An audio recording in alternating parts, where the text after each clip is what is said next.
if there was a, There's some that just go down, and I always pump up before the meeting. You're pretty tall. How tall are you? slouching 6 feet. That's how tall I am. I'm 6 even. That's what I thought. Something's going on. How much your chair? Probably the chair. Hey,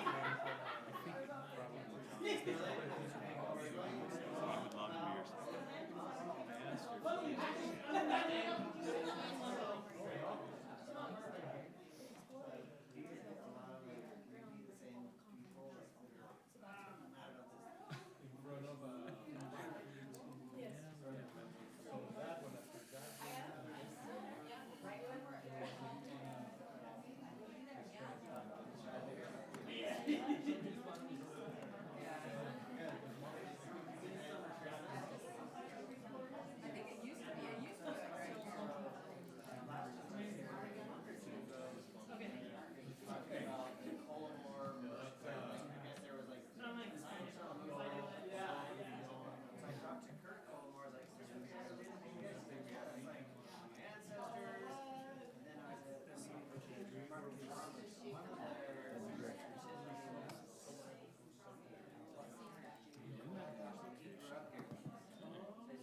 I never checked that. I've been preparing all week. Have you? No, that is news to me right there.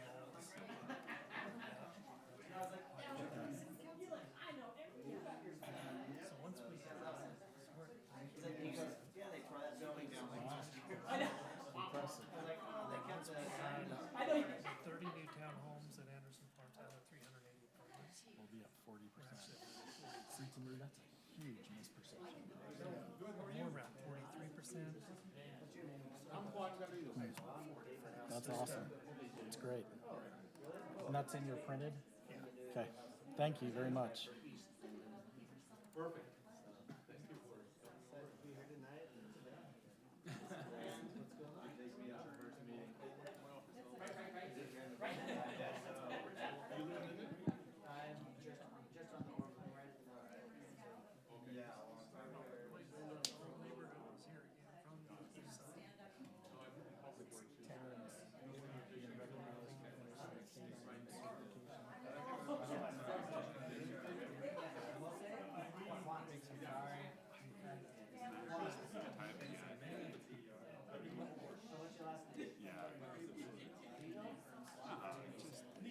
It's just such a good fit.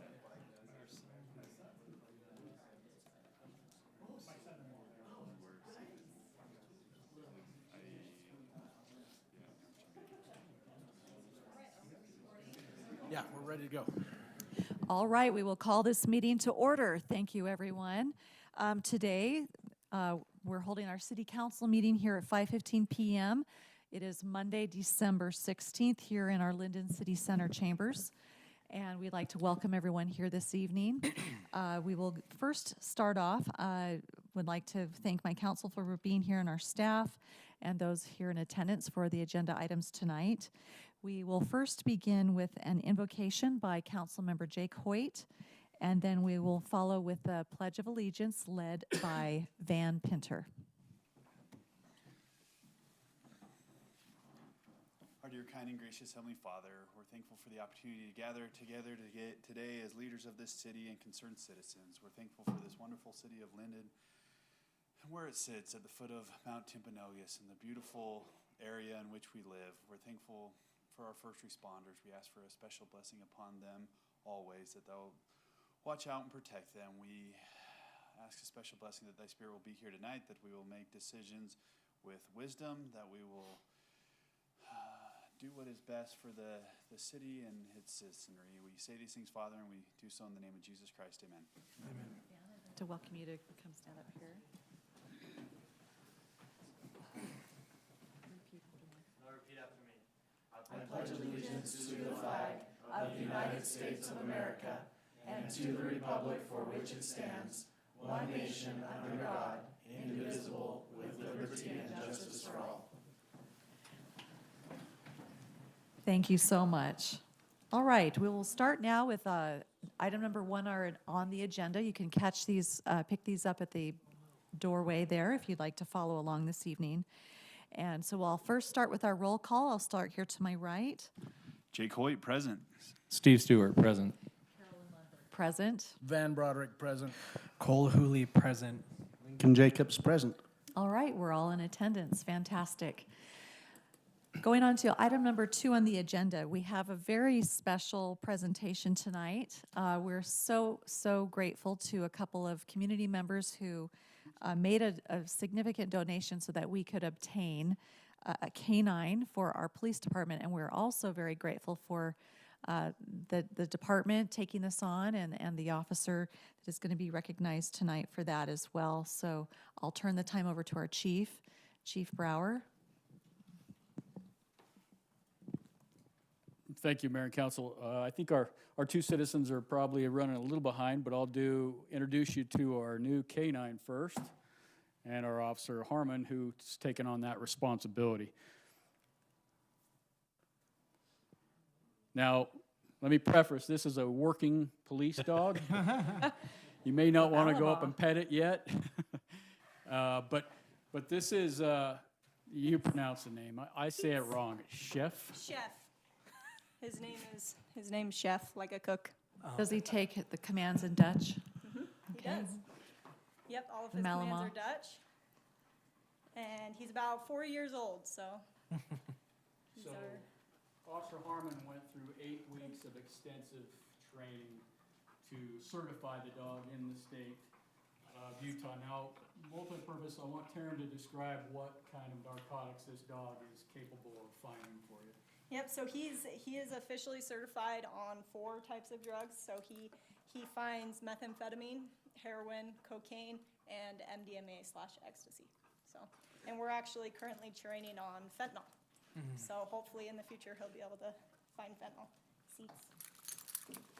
Our other objective with this program, other than taking narcotics off the streets and keeping our community safer that way, is also Taryn's kind of also for protection for our officers. This canine will be able to. It already is adapted well to her, and will be able to see signs and protect her in that way. And we'll move forward down a year or so with some of those skills, but for right now, it's all seeking detection. But we're proud to have her. We're proud to have the dog, and due to that certification, we just have a little thing for you, Taryn, just a certificate of recognition for your efforts in that school obtaining that certification, because it's a pretty big deal. A lot of work. She has to have that canine with her 24/7. She works with it all the time and gets it obedient. We're grateful for that. She's going to do a phenomenal job. This side's left for when you get a professional picture of you. Perfect. Yeah, it'll Love be it. coming. Congrats, stay up here with me. Now I want to introduce you to Ed and Colton Daly. If you two would come up, please. Ed All right, you're good. Ed and Colton Daly have come forward and they have supported our police department and donated the funds for this canine and some of the equipment, so we're extremely grateful for them. I also want to tell a little bit more about them, the things they do. About a year ago, sometime, I can't remember, they donated us some protective lights, and if you look back there, so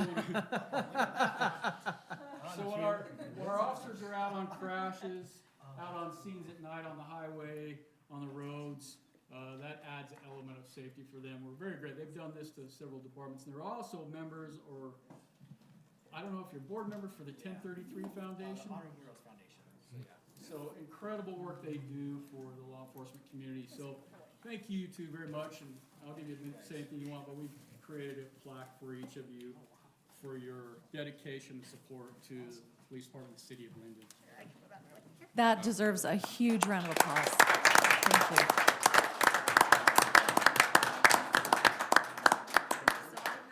I have a family member who was a canine officer, and he said that it was interesting. It was an apprehension dog, but many people would not necessarily be afraid of the police officer with a gun. They were more afraid of his dog.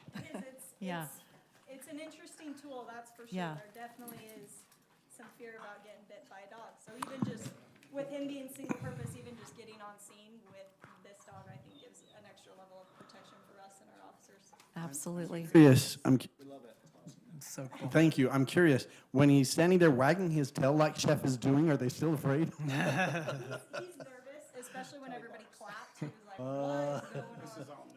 So, When they go into work mode, though, with the commands, they're on it. It's really interesting. I let the dog, I wore a bite suit for that dog and let it come after. It was, I was pretty sore the next week. It thrashed me. Oh, and it thrashes you around. So anyway, Picture with you guys. we would, can we get a picture with the council behind as well? And thank you so very much. I forgot to acknowledge that Taryn's husband and parents are here to support her as well. That's awesome. Devin works with Orm Fire, who is often, sometimes covering shift up here, so he's great to have around.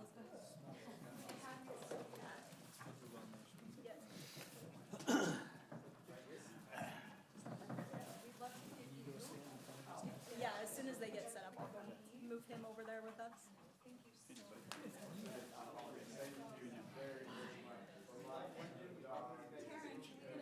Yes, yep. I'm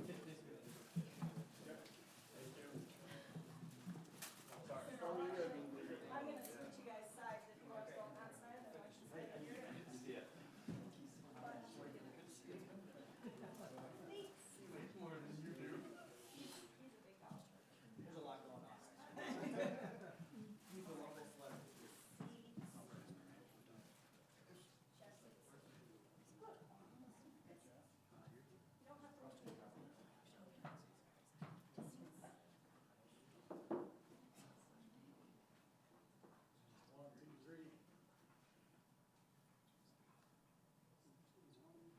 Hold on, the dog's not smiling.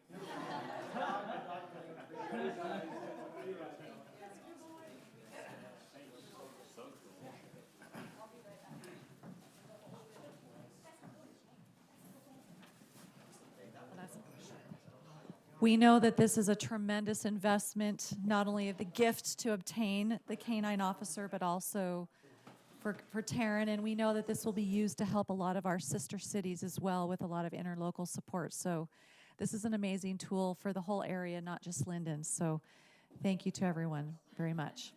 Okay. All right. Any other announcements or comments before moving on in the agenda? Okay. Very good. We will now go to item number 3. This is our open session for public comment. Any items that are not on tonight's agenda, we would welcome anyone to come forward to the table if they have something to address with the council briefly. And please state your name for the record. Connor and Lauren Weldon.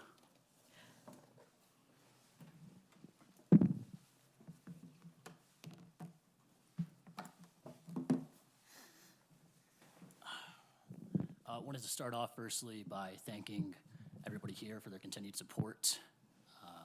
For a little bit of background, for those who don't know, we represent WICP and their interests, who owns just north of 2 million square feet in Lindon.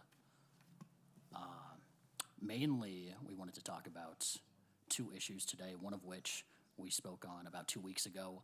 This derives from these unlicensed individuals who didn't go through any proper channels of the city. They were non-compliant with several things, who went ahead and caused roughly $10,000 to $20,000 worth of property damage in one of the backyards of our office buildings by digging and removing a bunch of structural gravel and e-fill that was over a high-tension gas line, which is a massive inherent risk in itself.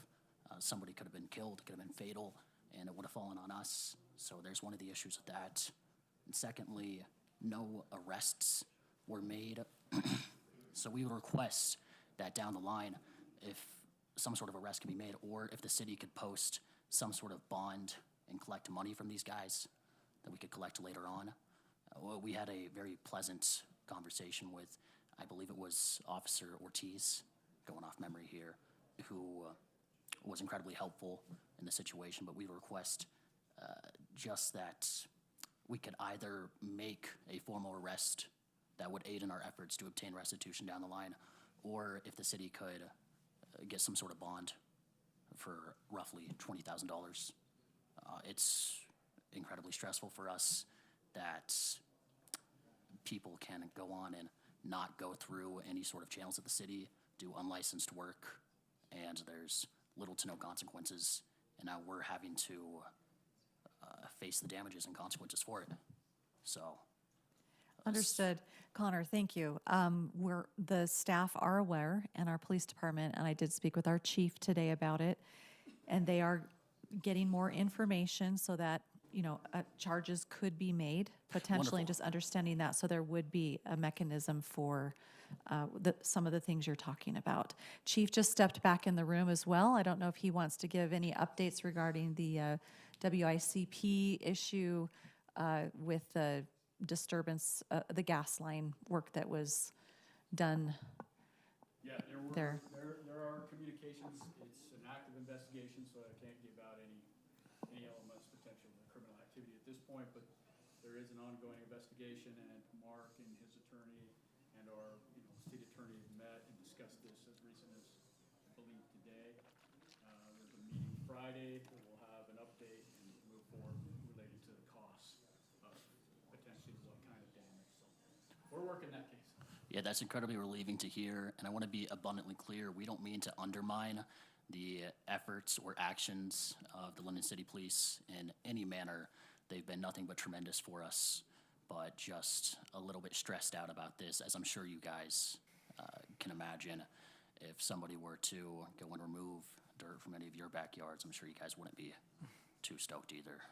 So I'm sure you guys can understand. Very good. I think everyone's on top of it and communicating with your counsel, your attorney, and coordinating. So hopefully we'll continue that discussion and that work. So, Wonderful.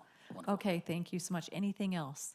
Just one small thing. So this isn't Lindon City's doing. I've just talked to Juan about it. So we got a call about 3 hours ago that they were going to turn off the water and it was because of Pleasant Grove, I think, to all of our buildings. And they were like, we can do it if we give you guys 48 hours notice, let all your tenants know. And we understand that. We just ask, and Juan got it figured out. It's all taken care of. It's going to be after hours now. But we're just worried that when the city turns back on the water, if all the pressures get into flooding our buildings or breaking pipes. So we just wanted to make sure that it's documented that it would be turned on slowly so no damage happens to any of the buildings. Our Public Works Director is nodding his head. Would Okay, you like to add to that? We talked to Zach about it, but we just wanted to reiterate it. So we do have we're going to have a scheduled shut off because of the work that has being done by Pleasant Grove on the main ditch that drains the water from that area. There's only a single feed for that industrial park, and to be able to do that loop that they need to do, they have to turn the water off. So the procedure is that they will do the work after hours, after 5 p.m., and also notifying everybody in the area that the shut-off will happen and get buy-in from all the businesses in the area. And then when we turn the water back on, we do it slowly with opening a fire hydrant at the end of the line so we can actually get the water in. Once we get the air out, then we turn the water off and wait for the pressures to climb. Those buildings did suffer some damage back in August when we had the water shut-off problem break, that we had 18 breaks in the single day. And the fluctuation that caused the damage in their property was due to the same problem we had with that caused all the breaks in the city. So that was an unforeseen situation, and with this control shut off, we will bring it up pressures back into service slowly. So we hear you there. Very good. And you know how to contact our Public Works Department, so, okay. And then one final thing, and maybe this is simple, maybe it's not. We're asking because we're not entirely sure. For all of our plants on every single one of our properties, campus-style setting, there's so much grass, and it all has to be watered, of course. We're having to use primary water for it, which is a shame in itself. It's wonderful water, it's drinking water, and we're having to use it to water all these plants. Is there any method or way that we could get secondary water usage to all that? Because we're paying roughly 40 grand a month to water everything there. Is there any sort of alternative? And if not, can we develop a plan to work towards an alternative? There is no plan to get secondary water to that part of the city. It's on the other side of the freeway, and it'll be very costly to do it. What we can still do is keep doing what you're doing, just monitoring your water usage through smart irrigation. You had a few leaks there in the past, and then just go more efficient on your plantings and monitoring your water. Something Good to too to know. keep in mind is right now we have the secondary, pressurized water, untreated, and the primary drinking water, which is metered, and the other is like a flat rate. But over the next several years, that will be changing. All water will be measured and charged according to usage, even the irrigation water. That's statewide right now. So Juan might have a comment on that. We are one of the cities that does have the both systems, culinary and secondary, but Provo and Orem and some other bigger cities only have the culinary water to irrigate. So that's one of the luxuries here. In Lindon, we have kind of a hybrid of that. So some areas do not have it, some do. But like the mayor says, eventually everybody's going to be paying for water usage on even on the secondary. So that'll kind of even out on what you might be saving. Got it. Well, thank you for clearing that up. All right, thank you. Okay. Well, thank you, everyone. Okay, appreciate you guys. Thank you so much. Any other public comment this evening? All right, we'll move on to, this is item number 4, our council reports. And I'll start either end, whoever's ready to take it I'll off. have at it. Attended the tree lighting ceremony. I guess that was last week, and then also the Christmas parade. I feel like our Parks and Rec, everything they touch lately just turns to gold. I was shocked by the turnout for our Christmas light parade. It was very crowded and well attended. So if Heath's listening somewhere on YouTube, props to him. Had a fairly long email back and forth with Chief today. A few more items than normal, and usually that concerns me, but there's some really good things on here as well. A lot of our officers giving back with service. A few concerning things that the PD always handles really well. There was an ATM robbery. There was an issue up Dry Canyon with some illegal dumping. We've put cameras up at Dry Canyon and recognize that as a hot spot, and that's been useful and helpful in deterring crime, but also when crime does occur, we've got plenty of evidence to use those. So I'll leave it there with the PD. Appreciate all they're doing. And I think that's it for me. Thank you. Met with our youth council this past week. They met with our community development director, Mike Florence, and we had a great meeting there, and he was able to share with them a lot of what's going on in the city in the planning area. He also helped us. We're going to be attending the Day at the Legislature sponsored by the Utah League of Cities and Towns, and we're taking a large group up there on Wednesday, January 22nd. We do have 3 of our state representatives here, and we're grateful that you're here tonight, and hopefully maybe we'll be able to meet you there. That if you, I know you're busy, but if you had a minute and could meet with our youth council just to say hello and let them see you, that'd be great. Well, let's schedule the backstage tour right now. We'll Chat with you at that we'll point. chat. Just let us know when you're up there. We'll make sure that we'll give them a. Get one of your, That'd be great. yeah. We've usually, Keith has taken us around, and Yeah. also, 2 years ago, Keith took us, and last year we had Representative Stratton. yeah, That's Kevin right. took us around. So we appreciate you're busy, but Great. if there's any time at all, they love to see. Maybe the freshman representative here. There. Well, thank you for David. being willing, and we'll hopefully do that. Last chance to get your New Year's Eve ticket for this Friday. I'll quit bugging you after today, but that's at noon on Friday the 20th, $5. Invite you to come. I'll be there. Thank you, Mayor. Thank you so much, Stephen. One of the things too, so this year the league is having the different youth councils mock debate an actual potential policy issue. And so our youth council, from our discussion, one of the things I brought up to them is housing affordability is such a hot topic in the state, right? And one of the things, that there's arguments about, well, we just need to create more units. Well, what quality of units really move the needle? And so some of us in the cities feel like if you just give developers the ability to make multifamily that's all rentals, that doesn't really help people with home ownership, generational wealth building, community, bonding. And so our youth council is exploring a policy to present and to the committee to potentially select that could cities have a legislative means that if we density bonus or change zoning to allow more doors per acre, could we have something that ties that to that certain percentage has to be for sale by owner?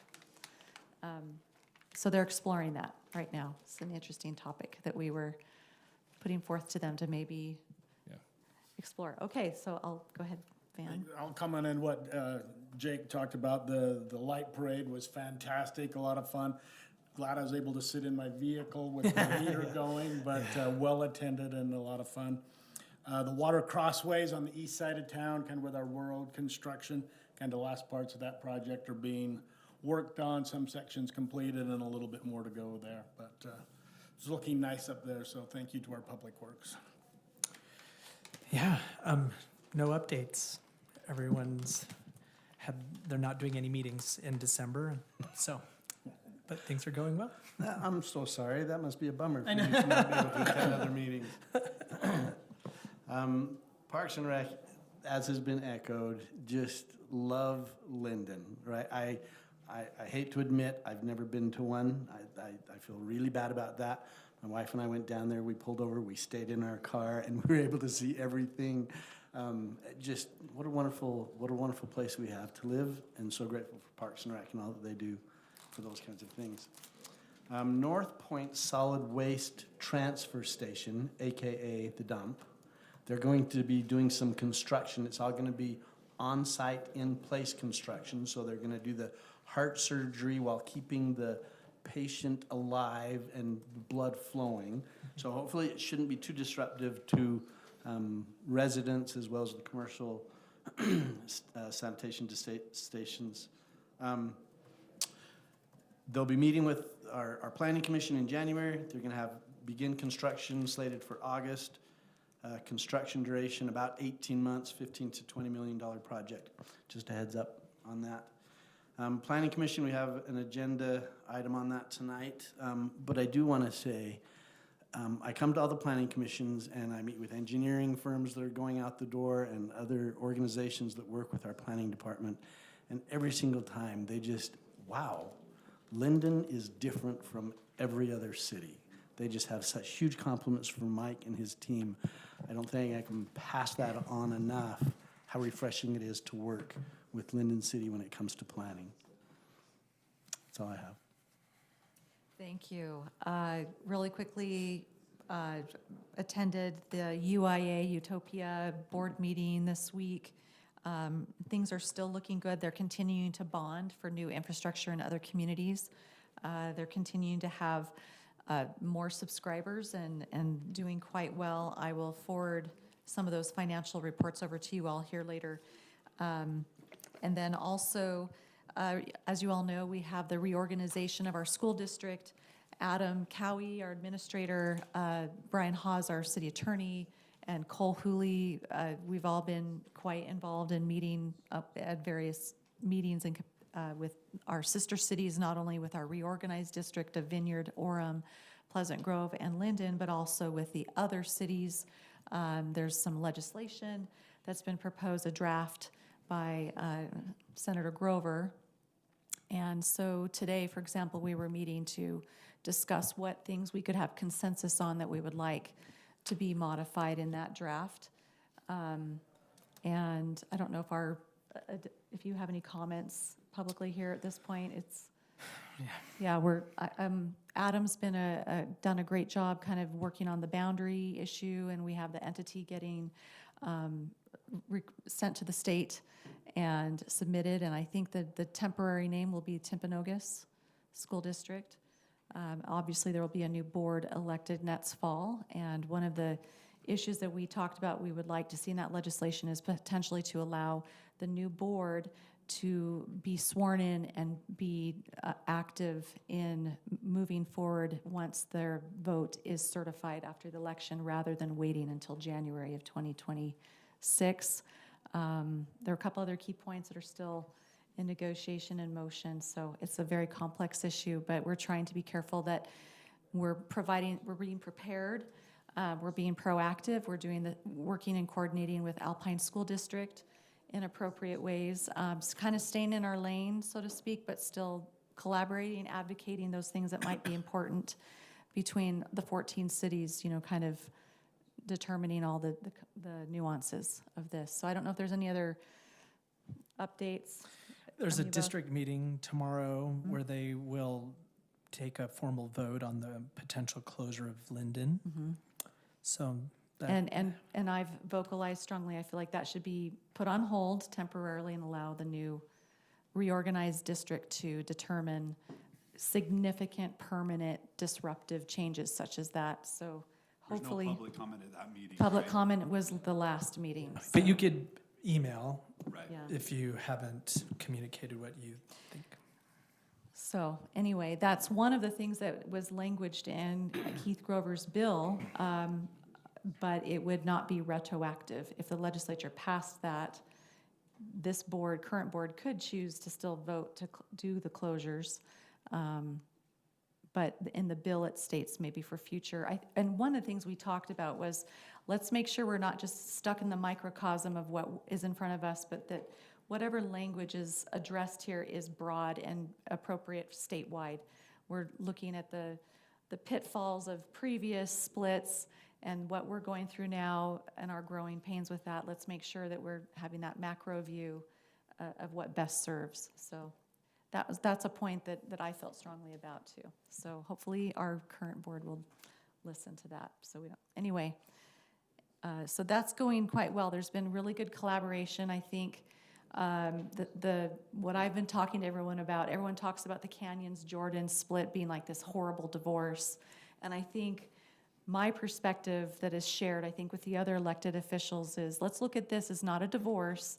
This is the kids are growing up and moving out of the house, mom and dad, and we need to work together, and where shared services make sense, let's come together and share services so we can have those economies of scale and have it be friendly enough and not have any litigation or infighting. So, and just hopefully this bill that Keith Grover is working on can give some guardrails and general parameters and guidance on some things that are a little bit ambiguous right now. So anyway, and we're giving feedback together. So some things we're very much unified and we have consensus on, and other things we're saying, okay, this is in the parking lot for a minute because we might need a discussion, hash those out sooner. So Julie King from the board, current board, has been very active in sort of focusing those points together. And so anyway, that's an update for you all as well. So anyway, any other comments from council there? And then also really quickly, just wanted to make sure I covered everything. We've been meeting with UTA, talking about our transit-oriented development, future mass transit. I did see it look like in front of Avalon. Are they working on the bus stop? It's getting set. They were digging, and it's all formed up. It's super exciting, those residents. We have our disabled, blind, elderly residents who will benefit tremendously from that. So we appreciate staff working to get that done and coordinating with UTA, as well as our mass transit plans for the future. We're working on how to designate some funding and things like that for future. So I will now turn the time over to our administrator's report. Just a reminder, we've got the employee Christmas lunch this Thursday, the 19th at noon. over at our community center, so we'd love to see you there if you can make it. And then just our city office hours during the holiday are on there. And also just an FYI on our adopted 2025 meeting schedule that we passed at our last meeting. We found one date that we need to move, so we're gonna just put that on as a consent agenda item for our first meeting in January. So if you see that again, that's what's going on. It was just one date that we've got to shift by one day. So that's all I have. Thanks, Mayor. Great. Okay, we will now move on to item number 6. This is the approval of the minutes from December 2nd, 2024. Council, if you have any suggestions or additions for our recorder. I have none. I'll make a motion that we approve the city council minutes from December 2nd, 2024. Second. All right, we have a motion by Councilmember Hoyt, seconded by Councilmember Broderick. All in favor? Aye. Any opposed? Okay, that passes unanimous. Thank you. Now we're on to, we're going to skip item number 7. We have no consent agenda items this evening, so we'll move on to our item number 8. We would like to really welcome our legislators here this evening, and we would love to welcome you. Oh, we should pull up one more chair. So we have Val Peterson and Brady Brammer and David Schallenberger. Thank you so very much for making time to meet with us here this evening. We know you are very busy. So anyway. All right. So we really appreciate having you come here just so we could have a dialogue, just casual about, you know, some of the issues coming up. Anything you want to give us a heads up on or that would be good for us to know? Well, obviously, the session's coming up pretty quick here. We, obviously, elections will be a big topic during the session. I will say that there's a lot of proposals out there. There's a lot of bills out there. Just remember, there's 2 houses that they both have to go through or happen. And so I'm not sure where the Senate is. Senator Bramble probably knows. Brammer knows better than I do. So there's a lot of discussion about it. We'll see where it all lands in the end. Higher education reform is still on the table. There'll be a lot of discussion about higher education. There was a 10% reallocation that was put on Executive Appropriations Committee to go on the base budget bills, so that'll be a big topic within Higher Education Appropriations Subcommittee. Other issues, of course, homelessness is still a huge discussion item. Will continue to be a big discussion item. Affordable housing is a huge discussion item, and Senator Brammer and I were just talking about that a little bit, what that means, where that will go. Obviously, there's some things we did last session that are still out there that I'm not sure the word has gotten out on some of the things that we did. So we'll see what kind of discussion has around that. And then, of course, the budget's always one of the big things that everybody's interested in.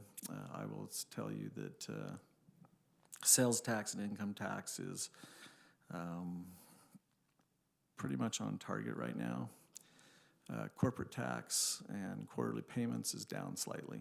So really what we see happening is a normalization of the budget. We're going to be down slightly. So that'll be reflected in the things that we have. We have our bills we have to pay. When we did all that within Executive Appropriations Committee, that left us with 0 in one time and 0 in ongoing to allocate. So there's not a lot of money this year. We'll see where we end up in February. That'll be the next consensus budget estimate. So that'll be something that we'll all look forward to seeing where that is. I would say I would hope our analysts are wrong.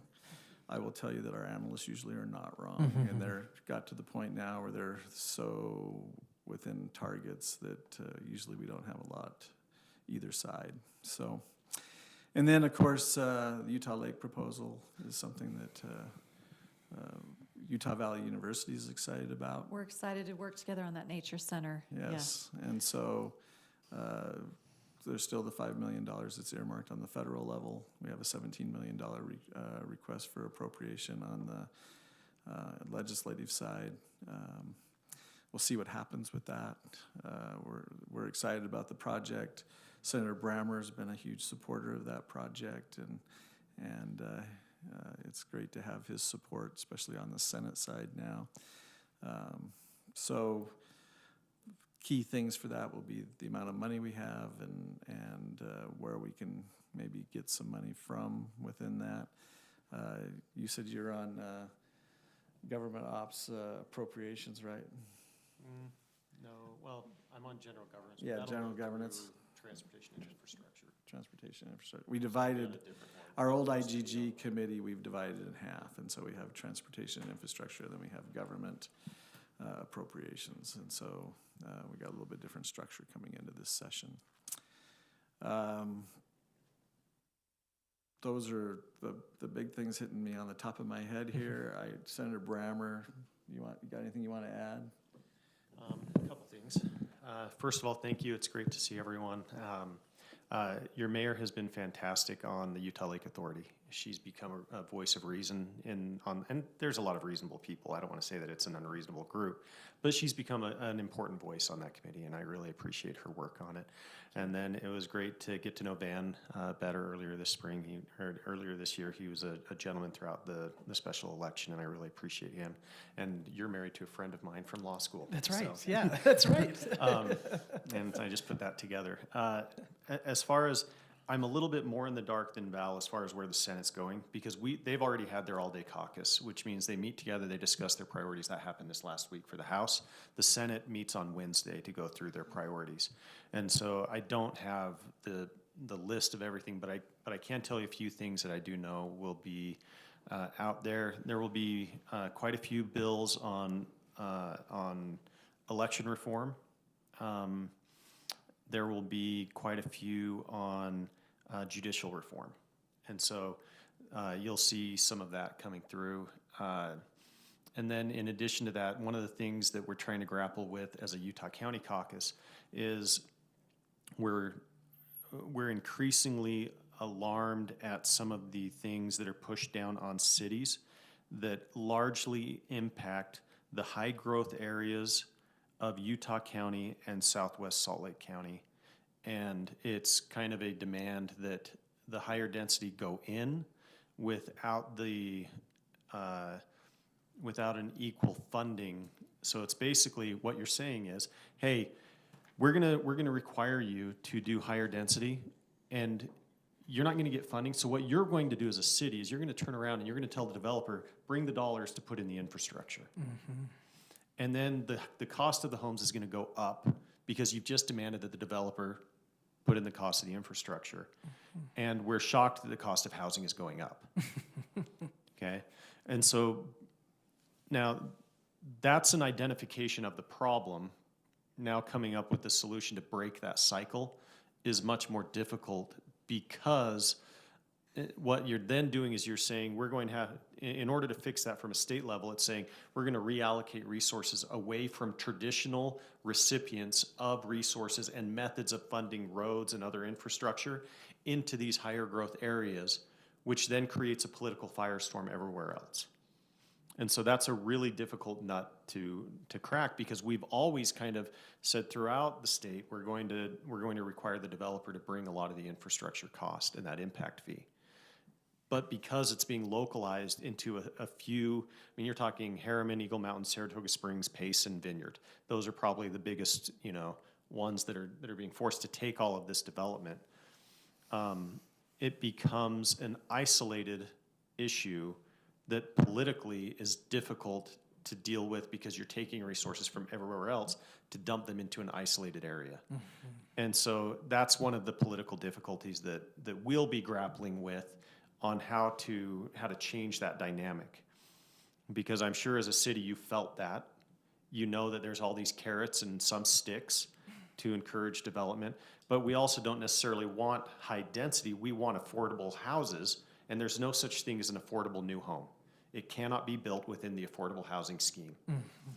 And so, it's it's a tough problem. That's what we were discussing, is how do we kind of crack through that? And it's gonna take a lot of work and it'll probably take multiple sessions and market conditions changing and helping us a little bit too.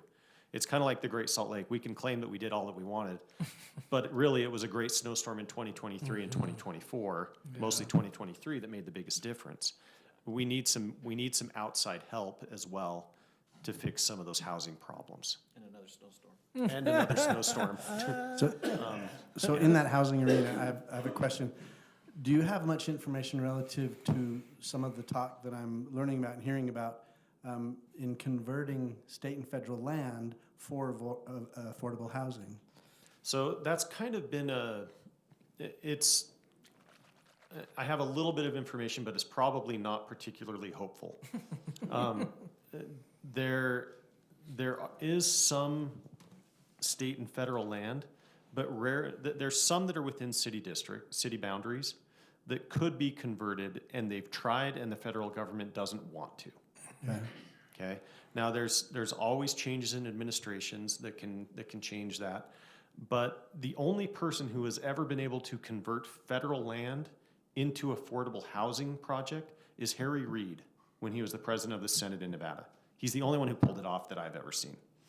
And the other problem that we have is a lot of the federal land that we hold, as far as the larger tracts, it's usually not close to the Wasatch Front. Most of the federal land that we have along the Wasatch Front is forestry service land. And so there's not as much BLM, which is what you would typically look to convert, because there actually is a program that says if you have federal land, you can do what's called a Recreation and Public Purposes Act request, and they allow for 25,500 acres per year to be converted, as long as you're going to put a covenant on the land to use it only for recreation or public purposes. So we're always encouraging our rural areas to say, hey, if you're gonna do a public works building, do this application, try to put it near your city, but on BLM land, because you're not gonna have to buy the land at a really high, it's like $500 an acre, it's really cheap to buy that, and then you can convert it. And we've been able to successfully do that for other things like shooting ranges, ATV parks, bike parks, stuff like that, as well as public works buildings. But it usually is only in the rural areas that have land that is really accessible to do it. And so it's possible, but the demand is, whether it's federal or privately owned, the demand for affordable housing is almost always along the Wasatch Front, which doesn't have as much federal land. So the reason I ask is we have, our city eastern limit is up against a lot of federal and state-owned land. Yeah. But we have an area right up here with 90 acres that's across the street, right? The way that Steve Waldrop is talking about converting, that 90 acres can turn into a lot of housing. As we've been creating our general plan, this has never been on there, right? We don't have street layout to be able to handle that traffic. We don't have infrastructure. It could be, it's across the street, right? But if that turns into available for affordable housing, it really messes up with the general plan that usually, you know, the larger lots go up. But if you put eight homes per acre up there, that messes up a general plan and do you know what the galore. designation of that federal land is? Some of it is Utah State National Park. Some of it is federal. I'm not sure. National Forest. Forestry fire. Forest Service on the federal side. On the state, there's some Division of Wildlife Resources land. So. Yeah, so because it's not BLM, it would be very unlikely to be converted to residential. I mean, DNR has some of it, but they're not converting a lot of their stuff to residential either. And so you could do a swap. There's some chance that they would do a swap, and the more likely scenario is that DNR would swap theirs with the state forest or with the federal forestry and turn theirs into forest land so that it would not be developed, and then they would take land somewhere else that DNR wants that probably has some oil exploration or something like that and a viable financial resource for it. So there would be a swap, but it would probably favor less development along Lindon's border than otherwise. But that's just a rough look at it. Don't take. Yeah. You know, you bring up this interesting point. 70% of Utah is managed and owned by the federal government. And we've been talking, our delegation, federal delegation has, candidates and representatives have come and gone and never made traction there, and I know that's just a big frustration. So do we feel like we're gonna get traction there to There are get some back to the state of Utah? two areas where I do see some traction. One is the yo-yo effect of the of the Federal Antiquities Act, which is the means by which they designated Escalante and Bears Ears. That one is one where the state and other private entities, and I'm one of the attorneys on the private entity side in conjunction with the state, where I believe that, and this was written by all Supreme Court clerks, all of the claims, for the current Supreme Court to get it to them, to win on that. And it was based on a decision that Roberts wrote that didn't apply, but the reasoning does. And so it's like the Blue Lobster Maine decision or something like that. But I do believe that we'll get a ruling from the Supreme Court substantially limiting the scope of the Antiquities Act. That was meant to be, what the Antiquities Act is, it said when you run across like Indian artifacts, it should be limited to, you can create a federal designation around where you find it, but the way that the Obama and the Biden administration interpreted the Antiquities Act is they said, we view the landscape as an antiquity.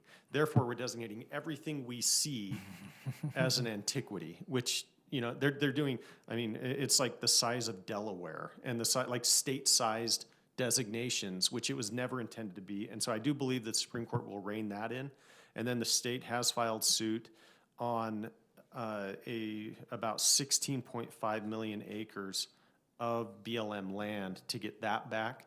And that's a direct file to the Supreme Court.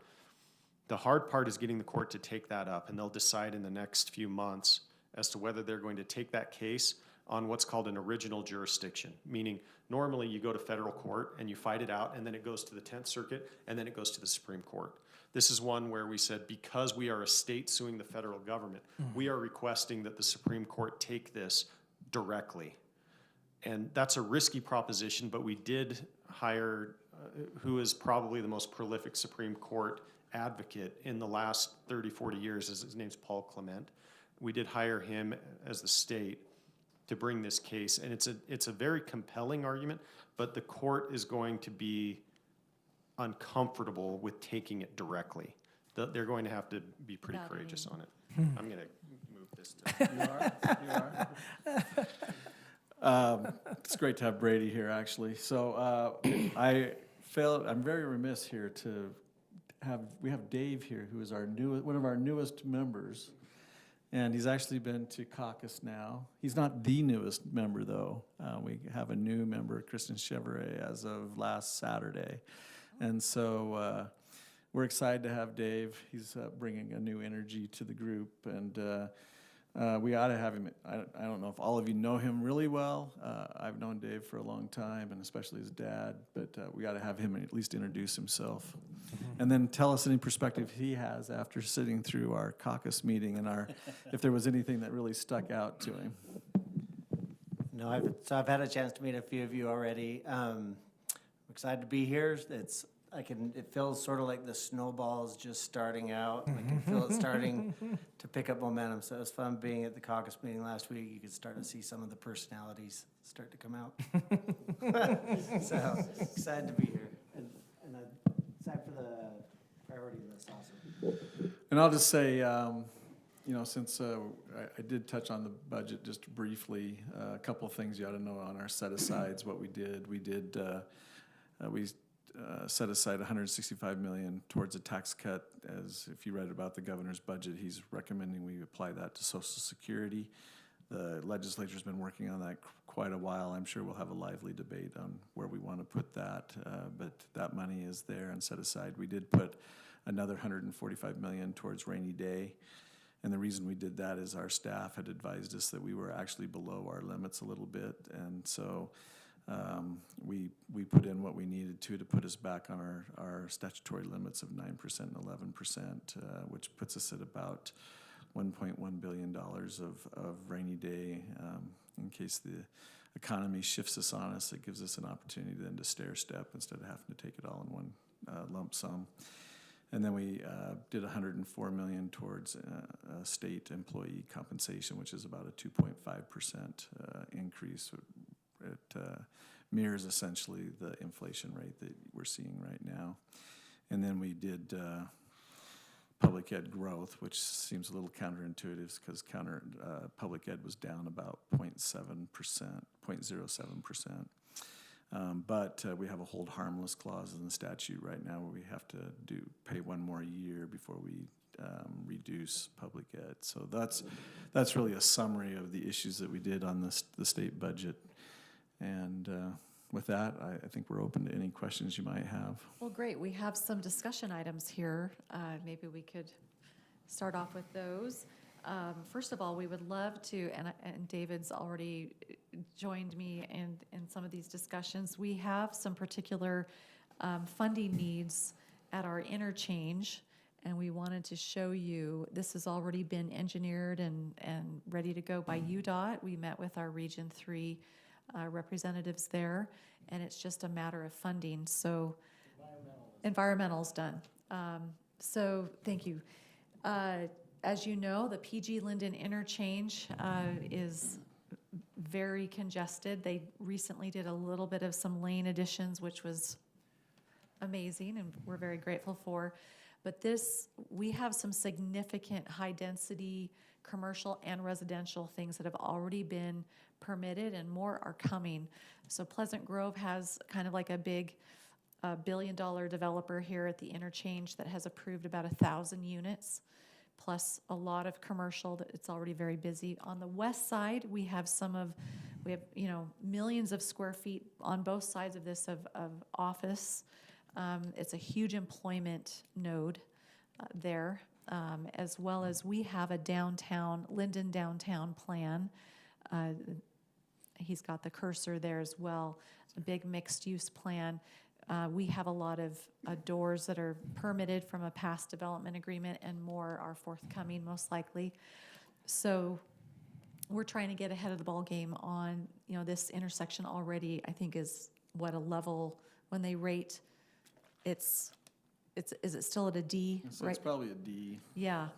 And so this growth is upon us. These permits have been issued, and you can see the construction has already begun there at the St. John Properties portion, and ours will also most likely shortly. So we're hoping to get ahead of the curve. And how much is this project, and where is it on the priority list right now? So this is the only project that was within the next 10-year transportation improvement plan that was not funded. And so it is on MAG and UDOT's priority list of top projects. But this Phase was 1 unfunded. Yeah, this was the one that didn't get any funding. So as of right now, on this right side of the freeway, kind of the northeast, St. John's Properties has already sold the right-of-way for this frontage road. We are currently in communication with doTERRA on some of this area, and sounds like they're a willing seller. So we're trying to at least get everything ready to go. Price range, UDOT's talking 225 to 250 million. And it's similar to what was done in Lehigh. You had the one main intersection that could not handle what was going on there, so they did all the fly-on, fly-off system. So it's along that type of a. Except this is slip ramps on and on, slip right? ramps, exactly. Yeah. With that overpass. So it's on the Transportation Commission list then? It It's is. just not unfunded. It's unfunded. Do you know what unfunded. number it is on there? I can Oh, I find that should've out had that before we ready. go. Has Mr. Evans said anything about it? Have you talked to him at all? We are planning to talk to him. Okay. So we have cooperation. Obviously, Pleasant Grove City is extremely keen on this. This is a top priority for them, along with us. And also Vineyard is on board, because Vineyard, they have very limited access points due to Union Pacific Railroad, cross points. And so you're all too aware of some of those issues. Yeah, I've been in the last 3 mediation meetings, so. So they see this as also a very advantageous connection for their community as well. And it also tees up for the future Vineyard connector. Yep. Absolutely, and I've been a huge supporter of Vineyard Connector. Speaking of Vineyard Connector there, this map is tipped a little bit sideways, but just to show you, so on the south end, a few years ago, this was 2016, UDOT worked with all the cities and broke this into certain phases with the concept of, hey, let's get at least a 2-lane corridor through here and improved. So the yellow and the orange, the yellow and the purple were phase 1 and 2, and those have been completed through Vineyard. The next phase 3 was estimated to be this section through Lindon. So this is on our west side. That interchange project we were just looking at is right between those two. Yeah, and where's the green section at now? So the green section would be on the west side of Lindon. So this is actually the future alignment you can kind of see right there. So it would come up from the current road ends right here. It would come up along the side of the transfer station, turn, and then a new connection made through this area. Right. And where's that on the priority list? That is currently unfunded. That's unfunded as Yeah. well. What's the date on it? Phase 2, so 10 to 20 year window on the transportation plan. Okay. Which is, yeah. Yeah, so- the concern, I mean, you guys know, we're waiting 10 years to even to get funding. It's another Or a level 5, D 6, 8 years before. interchange, and we have one of our, big employers is here. They can attest to the traffic being a concern there. Yeah. So is on the interchange, are both the one on Pleasant Grove Boulevard and the flyover to the south, or the just to the south, there's one that isn't connected, but it goes over the freeway? Yes. Are both of those on the same plan? Like, are they the same project?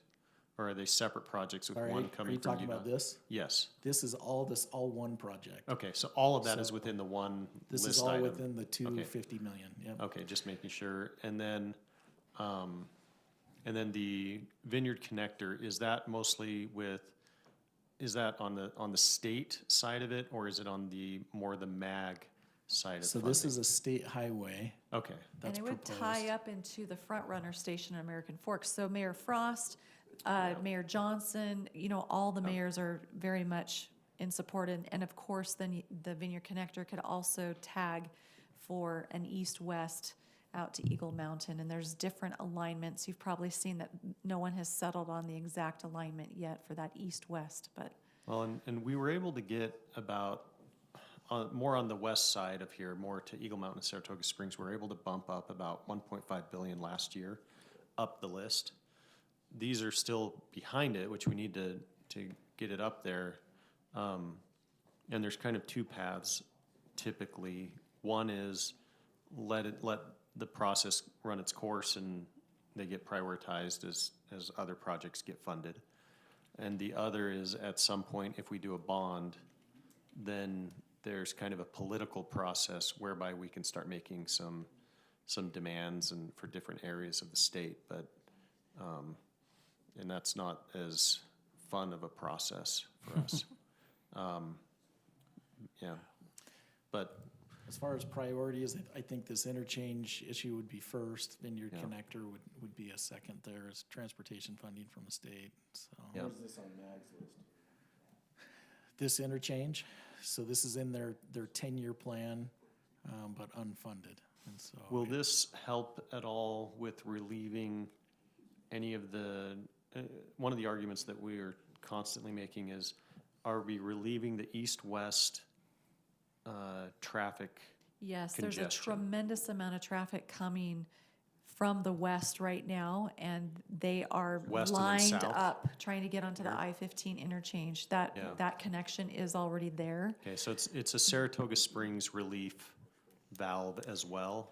I couldn't for certain say unless there was like a traffic study done, but Yeah. just anecdotally, there is a lot of, there's people that know about this connection and Yeah. they're using it on the daily, and a lot of trucks, Okay, so. yeah, just trying to get good arguments. Because, Pioneer Crossing is what it is, so people are looking for alternatives Yep. to that congestion there, so. Got it.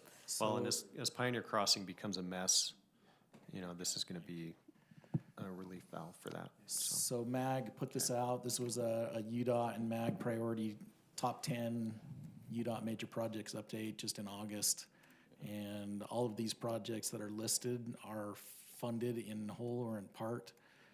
This is the last one on their list in their top 10 that did not have any funding thus far. And so, but this is something I can forward to you if that's helpful. That'd be great. Okay. It's a good thing there's strong economic growth and more, wait, no. What you understand about now there's been talk that there could be federal funding tied with the Olympics to help with infrastructure, and that's one of the things I was thinking, is there something strategic we could do? It was mentioned, Commissioner Amelia Powers Gardner, is now the liaison for the Olympic Committee, and I know one of the things that we've talked about is where can we identify future Olympic uses, not just athletic specific events, but ancillary activities. And so lassoing as it we're coming together to lasso some of that federal funding that will be up for grabs throughout the state. Yeah, so obviously we got a lot of federal funding last time. That's basically what funded tracks through Salt Lake. There has been some discussion that we think we will get some federal funding. Nobody has any idea how much it is. Okay. The Olympics committee is fairly small still as they're starting to ramp up.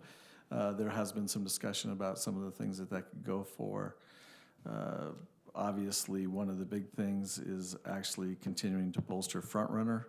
Try to get it to double track it and electrify it. That's about a $2.3 billion project to do that, but it would allow us then to have multiple trains going at the same time, allow us to go at a higher speed, and hopefully get us to where we're going basically from the Orem station all the way to 6th North in like 45 minutes. So that's been one project that's been highlighted. There's been some discussion that we can't build our way out of I-15. And so we've got to look at what some of the alternatives are. Obviously, Mountain View Corridor is one that's already been funded down to a certain point, but do we continue that funding all the way down to Nephi to try to lighten the load between here and Salt Lake? Since all of us know, even this morning, we had a couple of people late that were coming from Salt Lake. They were traveling this direction. It's just as bad It's both just as ways bad now. both ways now, and so that's some discussion. But as far as a money amount or how that would actually be divvied up at this point, there hasn't been any discussion about Right. that. We're just trying to get our game Yep. ready. Speaking of the mass transit, something that I hear, and I don't know what your perspective is, people that use that, sometimes there's no one really monitoring that people are paying for tickets to get on, and so sometimes people aren't feeling as safe because, maybe homeless or jumping on there and up to antics.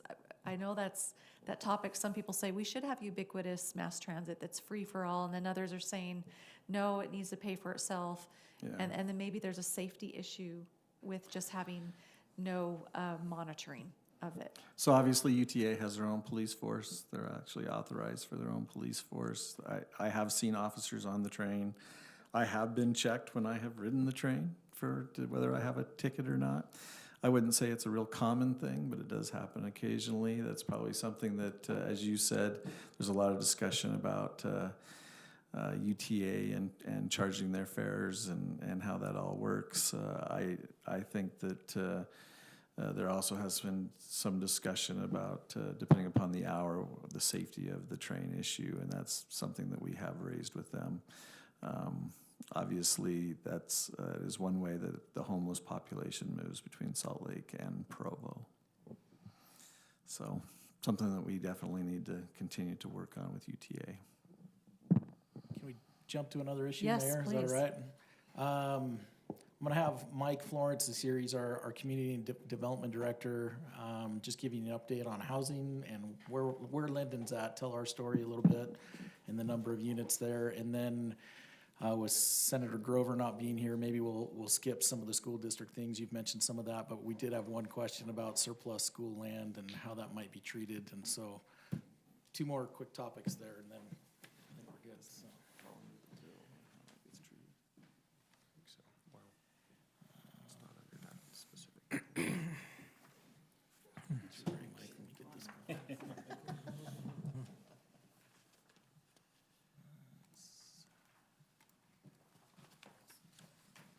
Great, well, thanks for letting me just talk for a few minutes about housing. Just like any community, we've constructed a lot of housing in Lindon over the last few years for a city that's 8.5 square miles and a population of 12,500. So entitled lots or units, we have 504 that haven't been built yet. I think you see that a lot of inventory in other cities as well. Since 2020, we've built over 300 single-family units, 86 townhomes, 1 duplex. Lindon City has allowed accessory dwelling units for decades. We're probably one of the original cities to allow these, and so we have 313 permitted ADUs. We probably have that many unpermitted too, you know, but you know, in the last reporting period for moderate income housing, we added 13 last year. Just since August of this year, we've had another 6. When you think of, when a lot of people think of Lindon, they don't think of multifamily housing, but 33% of our housing in Lindon is multifamily housing. That's, you know, that's our accessory apartments. We have a lot of duplexes, twin homes, a lot of senior housing as well. Then the Anderson Farms development. So the duplexes almost be old then. They are a little. Since you've only built one. Yeah. Since Yeah, they are older, yep. And then on the west side of our community by the Pleasant Grove interchange, Ivory Homes is building the Anderson Farms development. So they have 380 apartments that will be going in there. They're currently building another 30 townhomes. So when that project's built, our rental rate will go up to about 40%, which is interesting for our community. And our council also approved some tiny lot, single-family homes recently, a new plat product, the patio homes. 4,500 square feet. Yeah, so we're trying that, we're experimenting with that project a bit, so. On the west side as well, in that Anderson Farms Master Development Area, next to our future city center, town center. And then lastly, these are our 5 strategies, our moderate income housing plan strategies that we submit to the state every year. The last 2 years, they've really reviewed those and how we're implementing them, and every year we're compliant with implementing all 5 strategies. So we're really trying hard to do what we can to help promote affordable housing in Lindon. So with that, if you have any questions about housing, I'd be glad to take those. Could I take it? Yes. I might take a few minutes here, and again, thank you for coming. It's way cool. Lindon is a small city. We get 2 senators, we get 2 House representatives, and that's pretty cool, but we're kind of just a tiny little piece. And to appreciate Mike and some of those statistics. And I wanted to talk a little bit about housing, maybe get to know Lindon a little bit, and us as a council in that regard. We've got, 6th, 7th generation Lindon. Jake, born in Lindon, knows what it takes to come back and try to get a house here. My daughter just moved in. To Lindon? Nice. Great, love it. And others of us, have done that, your kids, My grandkids. wife said to me, I've always wanted to live in Lindon. My daughter gets to live my dream. No, there's still room, as you can see, in that regard. You want to The accessory apartment, there you go. There you go, there you go. And you're in the basement. So some of the things, kind of like what Mike was talking about, we're in our 100th anniversary of Lindon. And when it started, it was the half-acre lots, and that's what people oftentimes think of Lindon. And Mike was just talking about that. As we've grown, and as we've grown east, you go up into the foothills, you start getting topography and slope. And that becomes a challenge. You might have a lot this big, but the building footprint window is very, very small. As a builder, I know and understand that. But up there, we've done 3rd acre, 4th acre, 5th acre lots. We've done a ton of that up there. As we've gone west, the topography starts to help us. It's flatter, it's smoother. It makes it easier. So we've done a lot more high density that you've seen in these results as well. Senior housing, twin homes, condos. And we're putting it near where the infrastructure can support that, where their future transit nodes are and current, freeway. Yes, and that was my next point, is we understand transit-oriented development. We're working towards it. That's how we're zoning, that's how we're putting it together, as we get those smaller lots, smaller streets. As we've mentioned, ADUs. I've had an ADU in my home for 34 years. We've been good at that. Our building department helps people get there. We're not the enemy, it's to help them do that. The state's becoming more aggressive on ADUs, and we appreciate that they allow the cities sometimes a little bit of leeway, because as you go west, if we go into smaller streets, 4,500 square foot lots, and you turn those into duplexes, all of a sudden you're putting people out on the parking's on the street. I envision a summer afternoon, kids playing, darting in between. We see safety issues there as well. The other part that starts to get into it is in the infrastructure. We're spending an enormous amount of money on our wells, rehabbing them, getting them back up. We're spending millions of dollars on a well we're currently drilling to handle the culinary water and have plans for more. We've got a probably pretty good handle on that. Sewer starts to become a different issue. We partner with Orem. And partnering with Orem, tens of millions of dollars is going into that treatment plant to increase the capacity.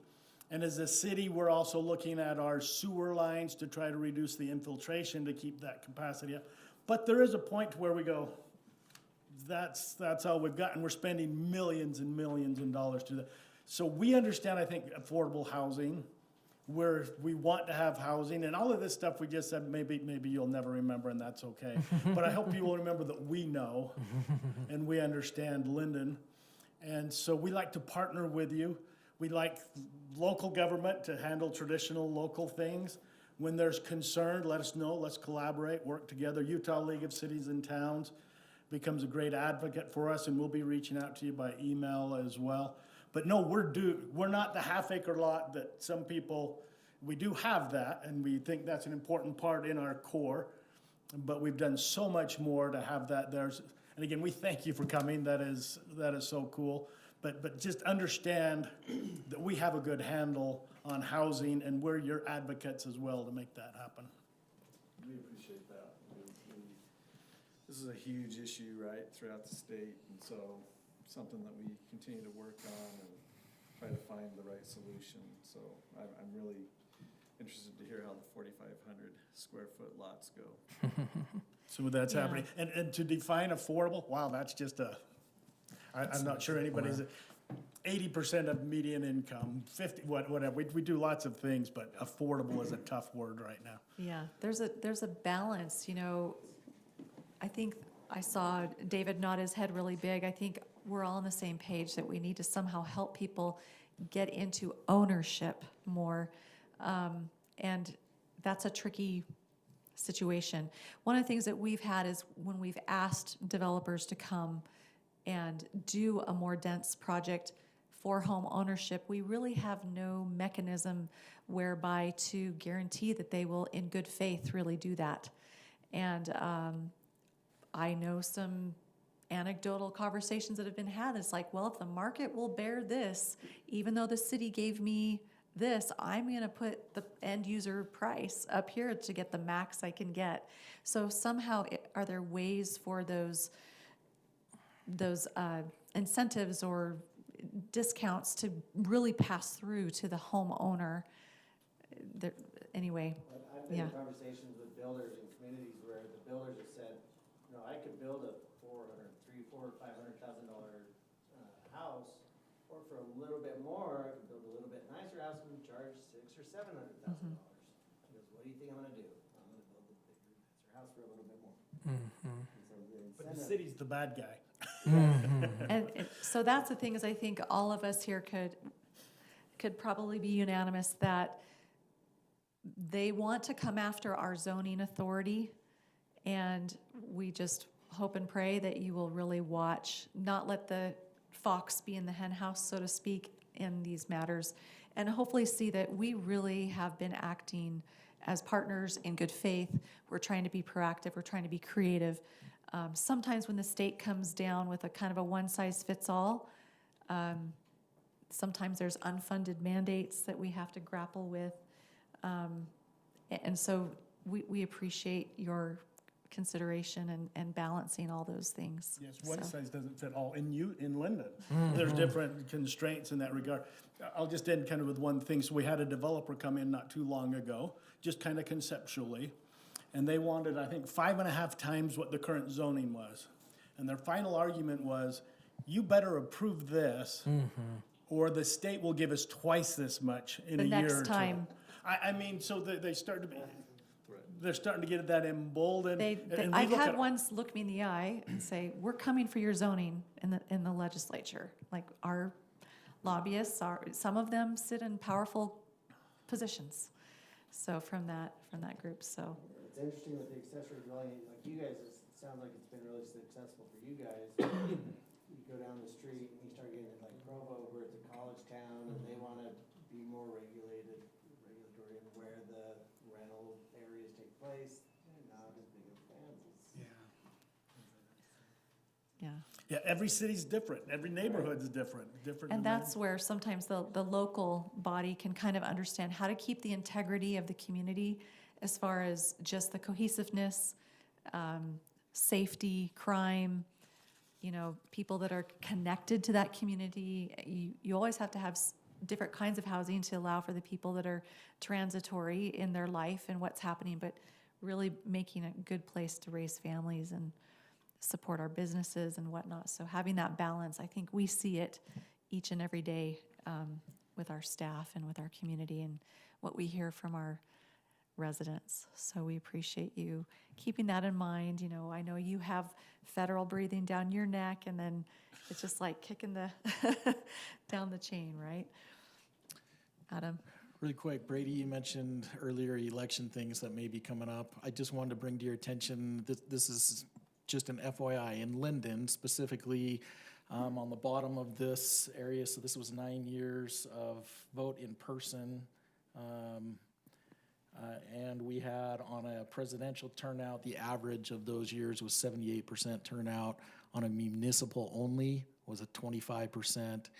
For state and county elections only, we were at 45% turnout for the in-person. Vote by mail started in the 2017 year. The average of those now 88%. We've gone up 10% in voter turnout.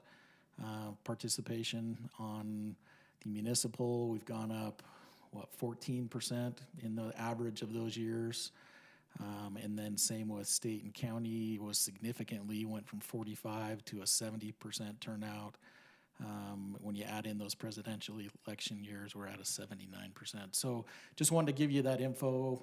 I might drop this on that email that I send you with that state transportation things, just as an FYI. Vote by mail's significantly increased voter turnout in Lindon. Yeah, and I think that a lot of what is on this, there are a few that are saying we want always in-person voting, but I don't know that that's catching, as much momentum as some would have.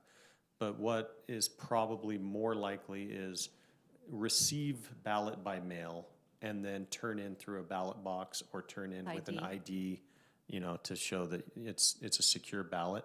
And one of the reasons why that helps a lot is because if you notice, sometimes our elections take weeks and weeks to finalize.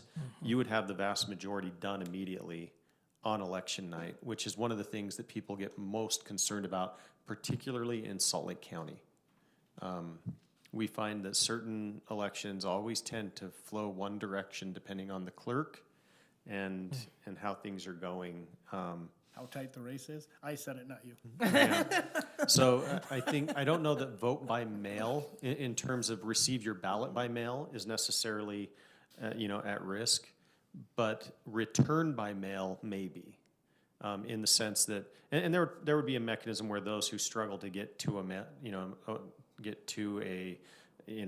drop box or a voter drop off, a ballot drop off, could have an absentee ballot or a mechanism, especially for disability issues, where they could return it by mail, similar to our veterans. But the vast majority would just be turning them in at a ballot drop box or doing we have FastCast, which allows for you to scan your ID and drop your ballot in. Thanks. Last item. This was a great question our council members have asked a couple times. So with potential where Alpine School District has identified Lindon Elementary, we're sitting in this building right here over with our aquatic center behind us.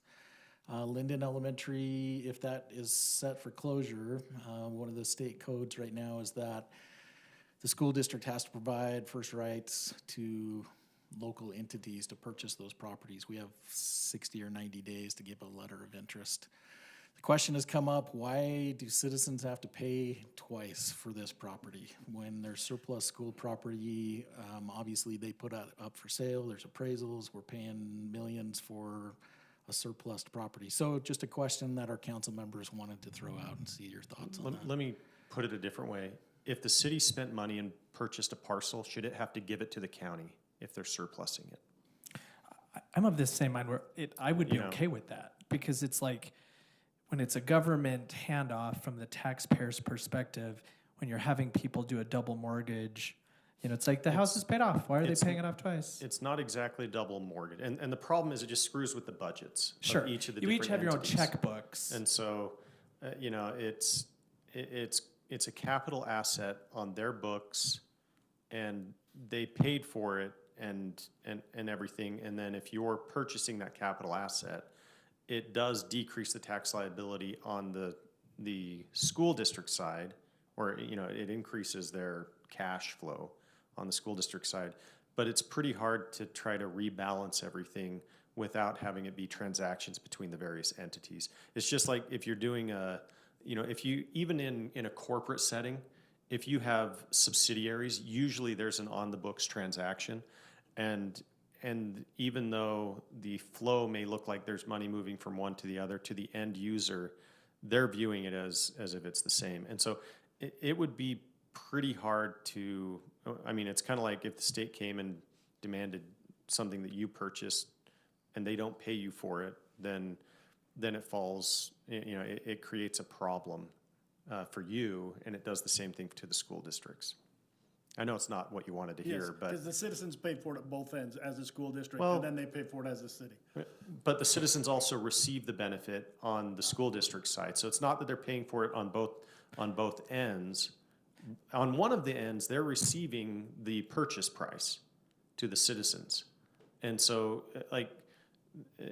I know that's, there are circumstances where it would benefit you to just receive the land because the school district owns it. But there's other circumstances where, but that also hurts the school district because it's their capital asset in the same way. And so I get that you want it a certain way because it's sitting in your development, but it screws up the accounting of everything if we try to do it that way. I don't know how to do it in a fair way without some transactional, changing of money on it. All right, well, we so appreciate your time, and I just have something for you here from Lindon City. So just a little gift And bag. when there's things you need from us, please reach out. We can spread the word, help in whatever way. We're happy to do that. Thank you. We appreciate your time as well. Thank you very, very all much. three of you. We support you too. I hope you know that sincerely. One Let us know closing if thought. you need anything. Sometimes the League of Cities and Towns is not fully aligned with an individual city. When that happens, please reach out to us directly so that we know that they're not pushing for what you want or they're not pushing for something you don't want. That's really helpful to get feedback from the cities when they're not doing stuff for you, okay? Thanks. All right, this is a centennial bag for you. We have we have our Lindon City puzzle, a beanie, shirt, and just Thank you. some stuff for you. And go ahead and please take a centennial as well. Thank you. Appreciate it. Thank you very much. Thank you so very much for being here. I'm all loaded down. You'll be on the hot seat next time. Thank you. Thank you. I have lots of daughters. I'll take pink. Thanks so much. I don't know that we've met. Thank you. Excited.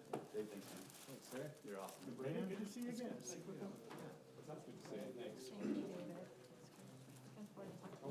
I should- sure will, yes. Sure. She's awesome. That's cool that you have her. Yeah. So she's kind of small. Really? I'm sworn in the day before, so that'll give me something to do on the second day. Yes, I mean, in New York, that's what she had. Yeah. She does. So, okay, very good. Financial restructuring and all that, so it's a lot of frontier. Appreciate it so much. I sure will, yeah. Nice to meet you. You know what, wait a second. Good to see you. This is so rare. We have to do a picture. We do. Moms are always thinking you're up I'm here. sorry. I'm the photo lady. I am. Let's do this. Okay. This might come out a little sexist, but we'll see who's on the picture. Sorry, this is historic. All right, thanks, Donna. My fingerprints are not on the lens. All right. Well, I feel like, oh. We work around you from behind. All right. That's your future anyways, I mean, Oh. put them with that. Hey, 1, 2, 3. Thanks again. Have a Merry Christmas. Thank you. Good to see you. Carolyn? Yeah, Mayor, and you're up there. Will you, send a picture on that email thread? Okay, sure. Supposed to be after. On social media.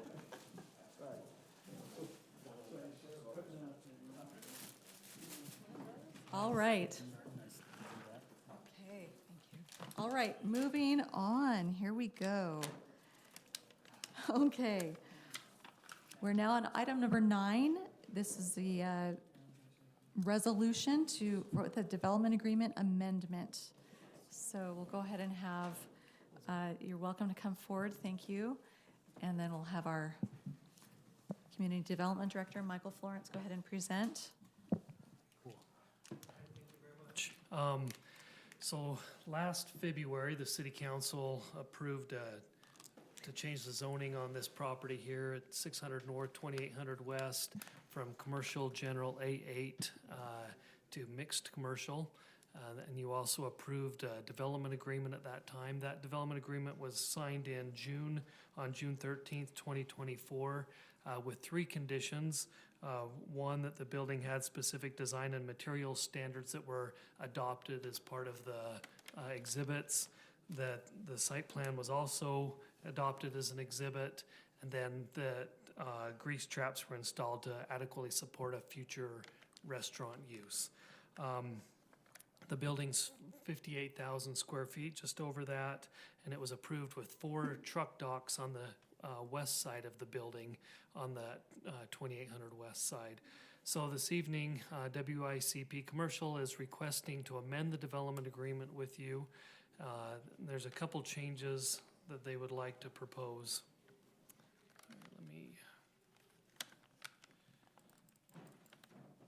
So now they're asking to reduce the number of docks on the west side of the building from 4 to 3, and then to install 3 truck docks on the north side of the building. So that's the major change. The rendering also is pretty similar. The overall height of the building was increased. So these, let me go so you can compare the two. I've got a slide here that compares the 2 buildings. Let me zoom in on that.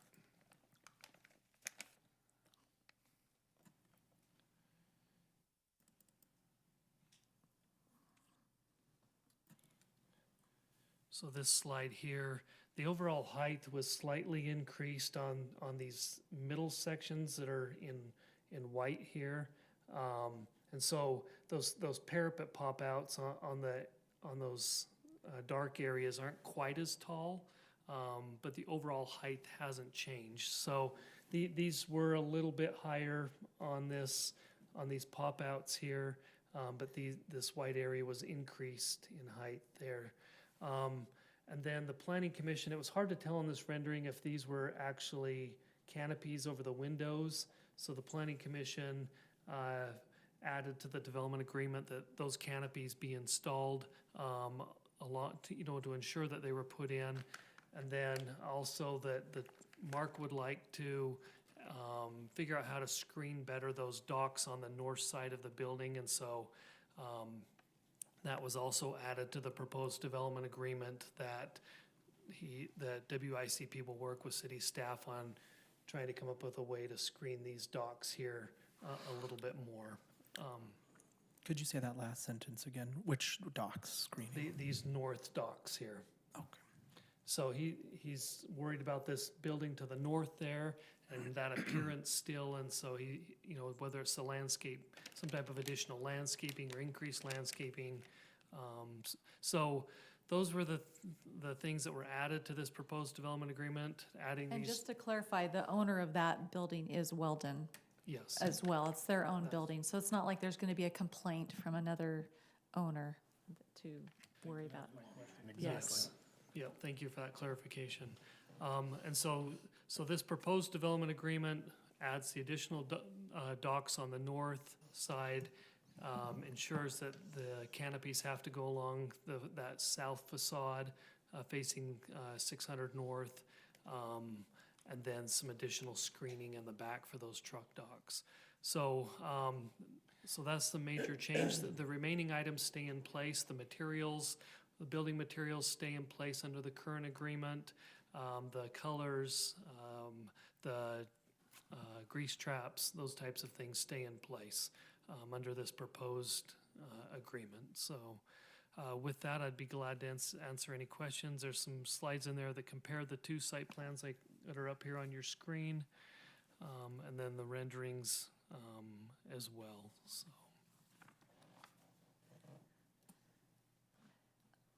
How did the planning commission, what did they think of, you know, the increase of the interior little portions? It creates a little bit less articulation in the roof line. Was there any comment about that? Not that I remember. They seem to still be okay with it.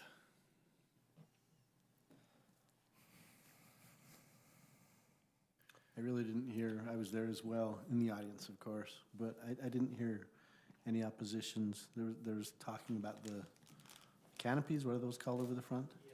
These canopies over the windows here. Aside from that, they didn't seem to express any concerns or. And I had heard, I was excited about this prospect that Boardwalk Puzzles might be one of the tenant on the east side. Is that correct?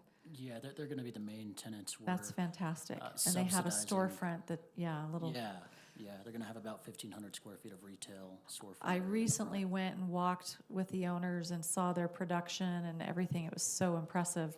And their little store is darling, and it'll be great for them to have that presence Certainly, there yeah. along that, No, we're excited about it. the drive-by, so.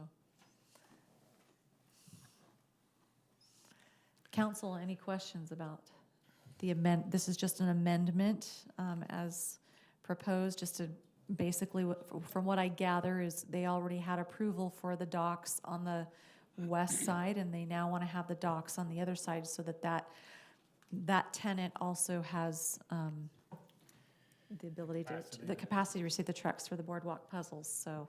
Originally, when they brought this to me, the docks were on this side. And I know when the council reviewed this last time, they were like, no, we don't want to see that coming down 600 north. And so And we worked. thank you to Michael for working with them to make sure it's in a tucked location that's, you know, not going to be visible most likely from the street fronts. Every week at Crumble, because they go into Crumble and they just park at the office there. Semi-trucks do. So unfortunately, the semi-trucks won't stop. I think, you know, the council last time talked a lot about ensuring that this could still have a commercial use to it. I think it can. These docks are hidden.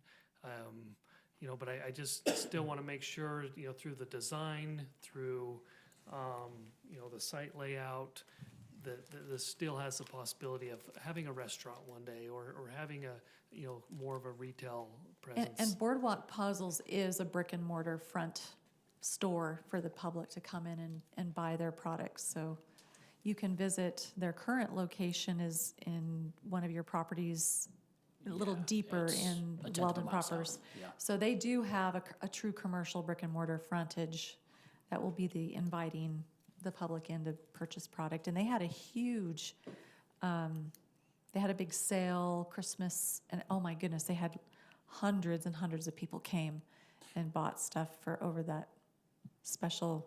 Thank you, Lauren, for sending that information about that. It sounds like they want to also do some not tournaments, but Yeah, I was Or- gonna mention that. It's not solely gonna be the aspect of a consumer coming in, purchasing a puzzle and leaving. There are weekend tournaments that go on there. It's incredibly interactive, is what I mean to say. So, They're really building a following and a presence and with as a retail interactive place. They do have incredible warehousing. They have manufacturing and production. It's really kind of what we talked about when we first were saying what we needed to look at as companies these days really kind of need to have that, all those uses. It's not just your traditional brick and mortar necessarily. Sometimes you need to have, warehousing and production in the back so that you have the sales yeah. activity in the front. A lot of companies do all at once. Yeah, without a doubt, they're really huge in Lindon. Lauren and I had the pleasure of attending a little facility tour that was open to the public the other week, and I was shocked by how many people had shown up that were Lindon residents and were excited about Yes. them. So we think it'll be really good for the community as a whole. We had a discussion in DRC this morning about somebody who would like to put in some pickleball courts and talk about possibly having tournaments and whatnot. Well, the puzzle people are doing the same thing. I did not know you could go to a tournament and race each other putting puzzles together, but apparently it is a big thing. And you don't need to lie to us. We know you're a competitive puzzler. We know you're there. Puzzle. Yeah. Oh, dear. Just wanted to council, any questions about that? Kind of those pop-out parapet articulation. Are you okay with that? Is that something you'd like to see that increase slightly? I don't see a comfortable big with it. difference. I'm fine. I have a hard time finding differences. Yeah. How many differences can you find? This is one of The, those. the top one, I do like the top one. It breaks, right? The lower one, white all across the top. I like The color variation. yeah. I did like it. It's a little, in the bottom one, it's a little more articulated, a little more distance. Yeah, the center and the ends have a little bit more of a presence and a focal point, a little bit more, but Interesting what you can do with just a color versus Right. yeah. some type of material and. I can continue to work with WICP commercial, and we'll make sure that this is, meets what we want, so. Yes, and I think the planning commission already addressed, I think what kind of dresses up the building from just looking like a standard warehouse are some of those fixtures and appendages to the building, which sounds like we're already addressed, and so. Council, any other suggestions or Are questions? you guys happy with the proposal and where you're at with it? Yeah, we're From a incredibly business happy. standpoint? The only reason that we're having to add a little bit is because it's functionally necessary for Boardwalk, or Dowdle, as some of people know it as. But it's an added cost for us, but it's something we're happy to cover in order to help them be successful. So yeah, we're happy with it. We're content. I know these amendments to this proposition specifically, it feels like it's been sort of a redundant thing week after week. So we hope this is the last one, and we thank you for all your time through the last 6 months. But we should be good to go after this one. I'm happy to make a motion if we're ready. Go for it. I move to approve Resolution 2024-35-R to amend the Orem West 4 Development Agreement as presented. Second. All right, we have a motion by Councilmember Jacobs, seconded by Councilmember Stewart. Any further discussion to the motion? All right, we'll call the vote. All in favor? Aye. Any opposed? Nay. Nay as well, and if I could just, sorry, I should have spoke up earlier, but I was opposed to the zone change originally as I've driven past this area. And this isn't news to you, this was something I brought up. I just think we maybe are missing a little bit on some traditional retail in that specific corner especially. I like what you're doing. You build a quality product, and so this is not something I'm super adamant of. I do think adding more bays just makes it more of what, where you have a less retail. Retail ends up being kind of a secondary use, and I think that the additional bays only solidifies that more. And so while I was opposed to the zoning, I kind of went back and forth, watched the planning commission on whether or not, and I think it's probably in line for me to vote no as well, in that I think it only further solidifies the warehouse with a ancillary retail versus a retail focus, and so I'm opposed. But again, I hope you know I'm huge fans and rooting for you, and we'll be the first one in to buy a puzzle. So. We did Or have- take on Lincoln in the puzzle Did competition. have 3 votes, yes, so the motion carries, but comments from council members who voted nay and why they voted nay, we welcome anything for the record. Yeah, I have a similar nay just because it's going more towards warehouse and less from retail. So if Boardwalk didn't work out, a next likely tenant probably wouldn't be a retailer that has a large need for that. So I had similar reason, just wanted to have the form of the building align more with the function of retail, but it went through and I hope you have a successful go at it. Thank you. Am I allowed to speak on that? So, Mark brought up last week how if you go to any of the retail centers in Pleasant Grove, the parking lot's a disaster. And when people try to unload semis in the middle of the parking lot to bring the food in, it's even harder. With this building, we're welcome, any retail can welcome to come in. Now they can unload the food in the back and the parking's easier for the retail customers. Yeah, I hope that's the case. Yeah, if anyone has any leads on retail or knows any retail, we welcome any retail. Another thing I'd like to add, while retail hasn't been our primary focus historically at this site, at least, it's been largely due to that Timpanogos Special Services District, which I understand is mostly out of your guys' jurisdiction, and I understand that there's now an actionable plan to mitigate some of that disgusting smell in that area. But until it's completely resolved, without a question, retail won't be our primary focus right there. But we're happy, to welcome any retail users now or next year, following year, whenever, really.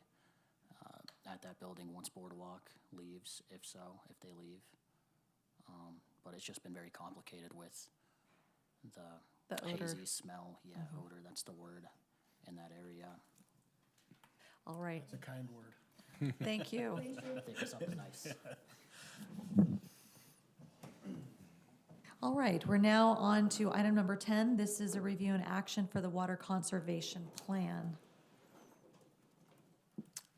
Thank you. Thank you Juan. for getting to item number 10. So this is just updating our conservation plan. It expires at the end of this year, and then we have to have it kind of submit a new one to go on for the next 5 years. Not a lot of new things with this plan. Just kind of giving you better figures on what we have accomplished and showing you some of the trends. If you had the time to go through it, you will see those things. We were already way ahead of the curve on our conservation. Our last plan was well received by the Division of Natural Resources. So, any questions with? Well, I know you say we, but really we owe the credit to you, Juan, for thinking ahead on many of these things, so thank you. When I got here, it was already a good plan, and I got to give kudos to Mike Florence also on the general plan. He kind of blended the two together. He took a lot of our conservation plan from the past. Thank you. So it's been great, and we get a lot of attention from the Department of Natural Resources. They use Lindon as a kind of a model of the steps we've taken on water conservation, and just keeping our finger on it, on not letting off the gas, and be an example. So I was curious, Juan. Oh, Sorry, I know there's nobody here, but Brittany, do you remember, was this technically supposed to be a public hearing? I think I advertised it incorrectly there, but we did advertise it as a public hearing with a separate notice. But if you can just go through the action of opening and closing Sure. a public hearing, even though nobody's here, that would be great, just for the minutes. I make a motion to open a public hearing. And I'll second it. Motion by Councilmember Broderick, seconded by Councilmember Stewart to open a public hearing. All in favor? Aye. Okay, we are now in a public hearing. All right, anything else to present in relation to this? Any questions, council? Yeah, I do. Awesome report. I did my best to read it in great detail. On page 29 of the report, which what is about 68, I thought it was interesting on the water loss estimates. And you give a great explanation of those. It looks like it's increased just a little bit through 2018, but then it did decline just a little bit in 2023. Any thoughts on that? Is that on the table 2-7? Yes. Yes, we have as we updated our meters on our wells and different production places, we feel more confident on those production totals. Where we are having a deficiency is we have very old water meters that we're trying to start doing a replacement, and then we've also had massive water leaks that also when that water escapes, it doesn't go through the sails on the other side. So our goal, and we're working extremely hard on having those water leaks completely, trying to minimize them as much as we can. And we're taking the steps to do that. Adam just was asking me, he says, hey, it's been a while since you have had a water leak, and then we quickly knocked on wood, but we have taken a lot of steps on replacing and updating all of our pressure reducing valves through our different zones as you come down the mountain. So that's attributed to fewer water leaks to some of those, those 18 water leaks we had in August was, not in August, it was earlier in the year, February. Can't remember, but it was a nightmare. Right? And that one we actually emptied all of our storage tanks. Those alone were over 2 million gallons of water that we lost. And but we've taken the steps to minimize that, and we're doing better on meter replacement and accounting for the water. So you should see that number next year hopefully be substantially less on billed water. So increasing over time, of all the listed items that it might be, meter inaccuracies, et cetera, a continued increase, you feel pretty good that it could be due to water leaks, and you've gotten a handle on that recently such that it's declined. It will show a better number in the next few years. Our goal is to get that water loss down below to the 10%, which is the industry standard. Matt Winward, our superintendent for the water department, comes from one of those West Jordan, South Jordan, I can't remember which district, but he was in charge of that meter accuracy, and he had it below that 10%. So that's our goal, and we're taking all the steps to get that water. That will only result in savings for power consumption and other things that help us manage. It was mentioned, we had frequent applicants, residents who do not have the secondary irrigation. And obviously, we don't have the wherewithal to bring that infrastructure out there, but it's been mentioned that perhaps once things are reined in, metered, loss is accounted for, lost revenue is brought in that needs to be brought in. Can you speak to the council about whether those that only have the option for culinary may see a benefit to all that, potentially with balancing out that cost where they have to do their outside watering with culinary? Is there a silver lining with all this for them?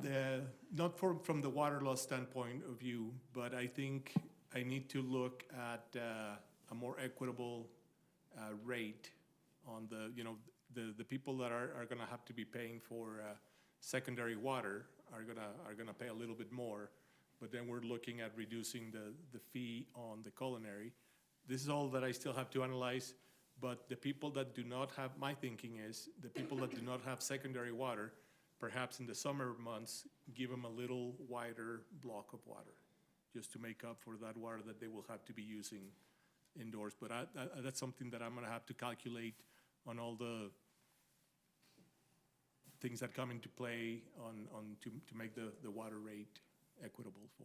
Okay. That answer the question? Mayor? Yes. Are you targeting those like the Weldons who don't have access to it versus the Lincoln Jacobs who were stupid back when Don Peterson walked through and it's on his street, but he didn't sign up for it? You know, the Weldons and the stupid Lincolns, both are gonna get that break, or just the Weldons? Just the ones that do not have access to the secondary water, the ones, It's a good choice, I get it.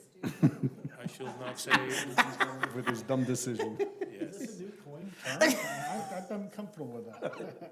That's all conceptual. We haven't. That's- You can't that's- promise. that's- It has to be that's- analyzed. It's all just trying to gather all the information and then do it. For the moment, we're continuing with the current rates, but we're gonna take into consideration the people that have agricultural, but that's all part of the study we are gonna be coming up with. Yes, we don't want to lose our orchards and agricultural users who are suddenly can't afford to water Yeah, as well. A lot of things that we have to consider and play with a lot of different Lot scenarios. sizes and whatnot. Yeah. Correct. On page 72 of the PDF, table 4-2, on level 2, the second bullet point says initiate mandatory public conservation measures. Is that detailed somewhere? Is it in like a different document what those measures are? Is that the correct table that I'm showing you there, Lincoln? Two. Middle bullet. Because I just didn't see. Eliminate watering on all property from 10 a.m. to 6 p.m. Yeah, and That's so currently when we have. that's level 1, and then it sounds like level 2 is an additional something, and I just didn't know where that additional something was. It's just what it says on that on that bullet point. So a couple years ago, before we had probably in 2022, where the governor actually declared cuts to the water delivery to 50%, we were actually in that level and started to get out to our residents. We started cutting back our own watering schedules. I don't know if you remember the campaign, yellow is the new green, right? So that's kind of the message we started to send out, but we never really got, right after we got that second notice from the governor, we got a big amount of water in August, and the Provo River came back to 100%, and we said, never mind. But we started those steps to getting to our residents and to conserve and getting the message out there. I guess I just didn't, like, I know what you're saying. I guess I just didn't immediately catch it here, knowing what that is, but maybe that's not important to say here. All right, this is a public hearing. Oh, Ed, One more question. This is down on table 4.3, but it's the second page. In that second section on that page, additional metering at city facilities, metering water use at city parks and facilities to help identify potential water use concerns. I think two of the places that I see watering on days that shouldn't be watering the most as I'm out biking is some of our own city facilities, but also the schools, right? I mean, I see sprinklers at that Hook Canyon Junior High, they're shooting straight up, they're doing nothing while grass is dying. Is there anything that we can put in place to help bring more eyes to that? And I get it, right? You don't have anybody watching it like you do at a home. I get it. But are there any thoughts of helping to facilitate that a little bit better? Yes, so the schools actually reach out to us to say, hey, how can we use less water? So we actually share with them what we're doing with our own parks. We actually have purchased all the smart meters and smart water valves. So when there is a leak of that case, our actual sprinkler clock tells them the water valve to say, shut down because you have a problem, and then it has a notification. But it's all the technology that schools have to invest. Right. We don't really have a control. We don't Right. police their usage, but we know that what we're doing as a city in our parks and cemeteries and everything, that we are getting to that point of good management, we have to share with the schools. Also, when it's raining, we have over 100 clocks in the city that if we were to have somebody go shut the water off because it's raining, somebody has to drive to 100 different locations and turn everything off. With this meters that he's still in the process of installing, they'll be able to go to an app and say, turn all the water off, and it turns everything off. So in that case, we are doing that internally. As far as institutionally, churches and schools, that's we do have them identified. You can see on one of the plans is how many industrial and institutional connections we have, commercial. So with the Aquatrax, which is also a really good tool that everybody has access to use, we just have to promote it more as a city and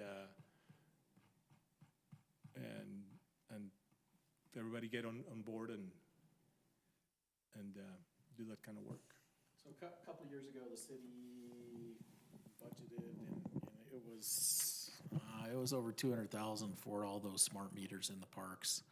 And so, yeah, the Parks Department is continuing to install those as they can. So that'll take a little time, but they're working on it. I think we're doing a great job, right? But churches, schools, it'll be nice And to I have the think technology help there as well. Sometimes we get those comments. I have people, and then I let Juan know, and our staff gets a hold of, and sometimes it is a little slow, but there is communication at times, and if there's anything we could do to improve that.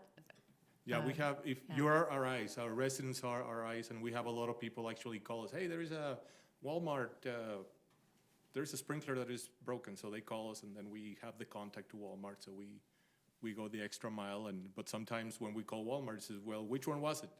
And I don't know, it was the third party, so next time you have your sprinkler guy there, just check it, and those are, but if nobody says anything, we think everything is working just right. I reach out to the head custodian at Oak Canyon all the time, and he lets me know, okay, I'll let the district know. Right. But, so, appreciate it. All right, is there any public comment? All right, seeing none, entertain a motion to close that. I move to close the public hearing. Second. We have a motion by Councilmember Stewart, seconded by Councilmember Broderick. All in favor? Aye. Council, back to you then, if there's any further discussion or questions. Yeah, one quick thing, it's on page 53 of our staff report. At the bottom of this, I don't know if we pass this 3 days after this, or if the 19th was on purpose. Adopted by, yeah. You got the date up there higher as December 16th. Right. The bottom of the 53. resolution. Passed and enacted. Resolution here? It says 19th day of December. It should be 16th. Yeah. Good catch. Wow, All right. how'd you catch that? Because he read it. You are well nourished. Okay. Got it on the record. All right, council, entertain a motion to complete this conservation plan. I We're move ready. to approve Resolution 2024-36-R as presented. Second. All right, we have a motion by Councilmember Stewart, seconded by Councilmember Broderick. We have a motion on the table. Any further discussion on the motion? All right, seeing none, we'll call the vote. All in favor? Aye. Any opposed? All right. And again, a special thank you. Well done. To all of Juan, you. thank you for all And the Michael as well. We understand, tracking yes. and measuring and Us, Awesome. for Little Town, the case study for how to do things well and be proactive. Thank you so much. Yep. All right, so now we're going to move on. I think, do we need to call a little quick 5-minute recess, everyone, or do we want to blaze through what we have left? Hopefully it won't take too long. Blaze. Okay. All right, item number 11. This is the interlocal agreement for the school district formation, and Adam will be presenting this for us. Good night. So this was reviewed in our last meeting.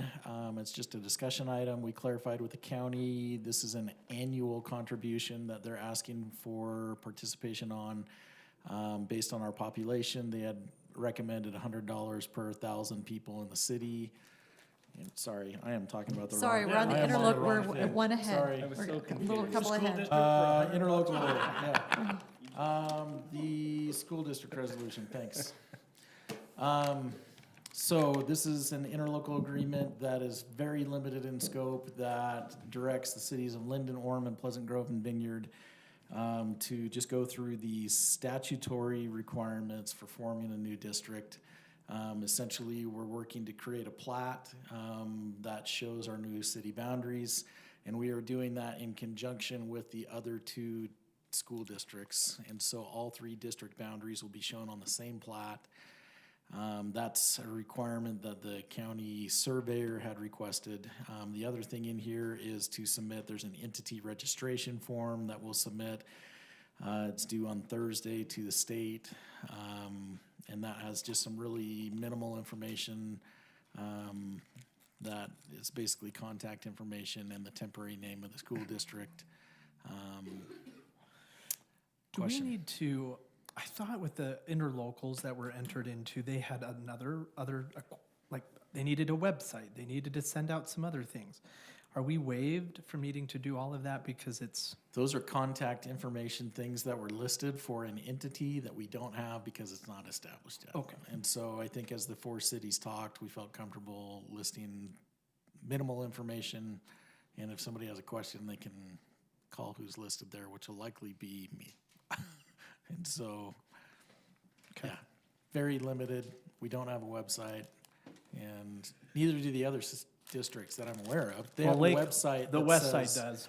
They have one that says we're gonna create a new school district and here's the next steps, but it's not the new school district's website. Does that And make it sense? wouldn't be. Lake to mountain district, here's the FAQ, here's the. Do they have a name? Lake Mountain. Lake Mountain, and then the Central is calling Thinking Mountain themselves. Lake. Uh-oh. The Central said today in an email, their representative for the plat, that they're just calling themselves Central for now, and so. They didn't realize they were both considering the same words, just juxtaposed differently. It's, again, really limited in scope, and PG and Orem are meeting to adopt this tomorrow night. Vineyard has already adopted it as written. Orem technically adopted a version, and their council changed a bunch of stuff. And as we met as a group, a committee, With the committee of the mayors, city administrators, and city attorneys, we decided there's a lot of language about how to govern the body, and we felt like, let's just take care of this, let's pare it down, simplify just what's the administrative duty at this point. That makes sense. And down the road, we'll have a council member from each group also attend and discuss more voting percentages, anyway, yeah. what that might look like. So, So when planning commission, when we have something relative to like what the planning commission presents, they say, we think this is a good idea, if you will. Who's behind this and who's saying we think this is a good idea? Is this just one person, two people? How many people are saying This we document you're in recommend front of this? you, Yeah. this was a document collaborated among the four reorganized cities, the mayors, city attorneys, city administrators. And all four of them from that group said, we feel good about this? Yes. Okay. this then will be adopted by all four city councils. Okay. And On the map, I'm just curious, it's interesting. It's way beyond the four cities. And then in Provo, it's got these dots that aren't, it looks like the blue is us, but the blue is not us. I don't know. Just reorganized district is blue with blue, and Provo has so, some yeah, this is exemptions a little there. bit hard to tell. If you're to zoom in here, there are a couple little islands of, this one is an unincorporated area of Utah County that has not been annexed. And so it is technically part of Alpine School District. And then this one is part of Provo. There's some other anomalies. This little area right here is technically part of Provo City. That's where Provo High School is located, and then there's some subdivisions in there. They are, again, years ago, were incorporated into Alpine School District boundaries before Really? Provo annexed those areas. And so the school district boundaries have not changed because of those city annexations. So there's some weird anomalies, but yeah. Does that answer your question? It does. It's very, very interesting. We're what's left over of Alpine School District, so now this is ours to deal with. Okay. Yeah, and just for clarification, this line out here on the lake, that will be changed. As we've talked with the surveyors, they said, hey, it would be a lot easier instead of platting some new line out there. We're just gonna pick a township range and section line out in the middle of the lake, and that's where all three districts are gonna meet. So this diagonal line and whether or not the whole south end of the lake is part of our district, I don't think that's gonna be accurate in any way. But the city boundaries and then some of these other areas of unincorporated county will be, so. So what we're hoping to meet, the deadline to register the entity with the state and submit the boundary map is Thursday. So that's what this is accomplishing. So the other cities have already held their meetings and adopted it. Tuesday night Tuesday. is Orem on their second. Well, Orem round. adopted the first version which the rest of us didn't accept, so we wanted, anyway. They were provided a version very similar to this, and their council said, we're not gonna adopt it unless you include all these things. It went back to our committee, and everybody just said, this is way beyond the scope of what we're statutorily required to do. So this is a pared back version that it sounds like their mayor and council member and attorney and everybody was on board with, okay, we'll scrap this other stuff. If the cities decide to collectively, as part of this group that is now, will be formalized in this agreement, it says you're basically appointing a council member, which on our next agenda item is Cole. You're appointing the mayor and the city administrator to be part of this committee that represents school district matters. And so if you're comfortable with that, that's what you're voting on tonight. And then that committee going forward votes with these other entities. If there's something else beyond the scope of mapping and submitting the state required documents, we have to change our interlocal agreement to say that this committee has more authority than to do something else. So Pleasant Grove, Vineyard have already adopted it. Vineyard has, last week. Pleasant Grove and This one. Orem are meeting tomorrow night. Tomorrow. Okay. And how did Vineyard go? Unanimous? 3-1? It passed. They sent me the signed version. I don't know what the vote was. Okay. But we have this deadline of Thursday, so, I'm not trying to find With the reasons state not to. I'm statute. just trying to see both sides if Where it's there is going. any other side to see, and I'm not. we were hoping this Yeah. wasn't gonna be a political issue. We're just trying to take care of the administrative duties as required by state statute. Some of the political discussions, we said, let's have this committee discuss those down the road. If we want to add language that, public messaging has to be unified and who leads that out, or any other, do we hire a lobbyist? Some of the other districts are gearing up to have lobbyists ready for this session. Do we want, there might be other questions, and then how is the representation among the 4 cities? Do we establish, what percentage based on population and who pays for what if there's expenses? But, these are things we don't know. We said, let's just simplify it. Let's not make this a political thing. Let's just take care of what's required by the state at this point, get this done. Those other things we can discuss later. And a lot of it is tied into the Grover bill as well. So there's just, Scott Darrington, the administrator for PG, I thought was very eloquent. He just said, let's divide this, we can amend later and decide if there's other things that we want to step into. There's always that question of, number 1, what is our proper role? And number 2, we want to make sure we have buy-in from our city council. So we didn't want this group to be making decisions for each city just unilaterally. So that's why we also are going to bring in an elected person from each city to also be there. So we want to have really good communication to our own bodies and city councils as well. Did anything ever come of, Pleasant Grove had discussed potential for a lawsuit? They've decided to not. So they're basically, They've been vocal about that, hey, we've passed this they're like, by. okay, we're not gonna doing move this forward and anymore. make this the best district we I can. That heard ship that, has wanted sailed. to make sure. Yeah. Their mayor made it very clear in our committee meeting, and then when we met with some other cities. As of last as week. I mean, well, prior to so- that, yes, they were entertaining it, but Yeah. they've decided. And I'm good with the agreement. And something just I think I'm being aware of is things like 5.1, where we're all splitting costs equally. I mean, it makes sense for what we're doing right now. And in a certain point, there's not a proportion, there's a different proportion of influence that each of the cities are going to have in that district. So this is fine for me right now. And it's something I think we should That pay. was talked about in some different methods, and finally it was just decided, you know what, instead of arguing about it and how we're gonna figure it out, just make it equal 4 ways, just call it easy for this agreement. And it sounds like there's going to be a mechanism of reimbursement for cost, so I'm not really concerned.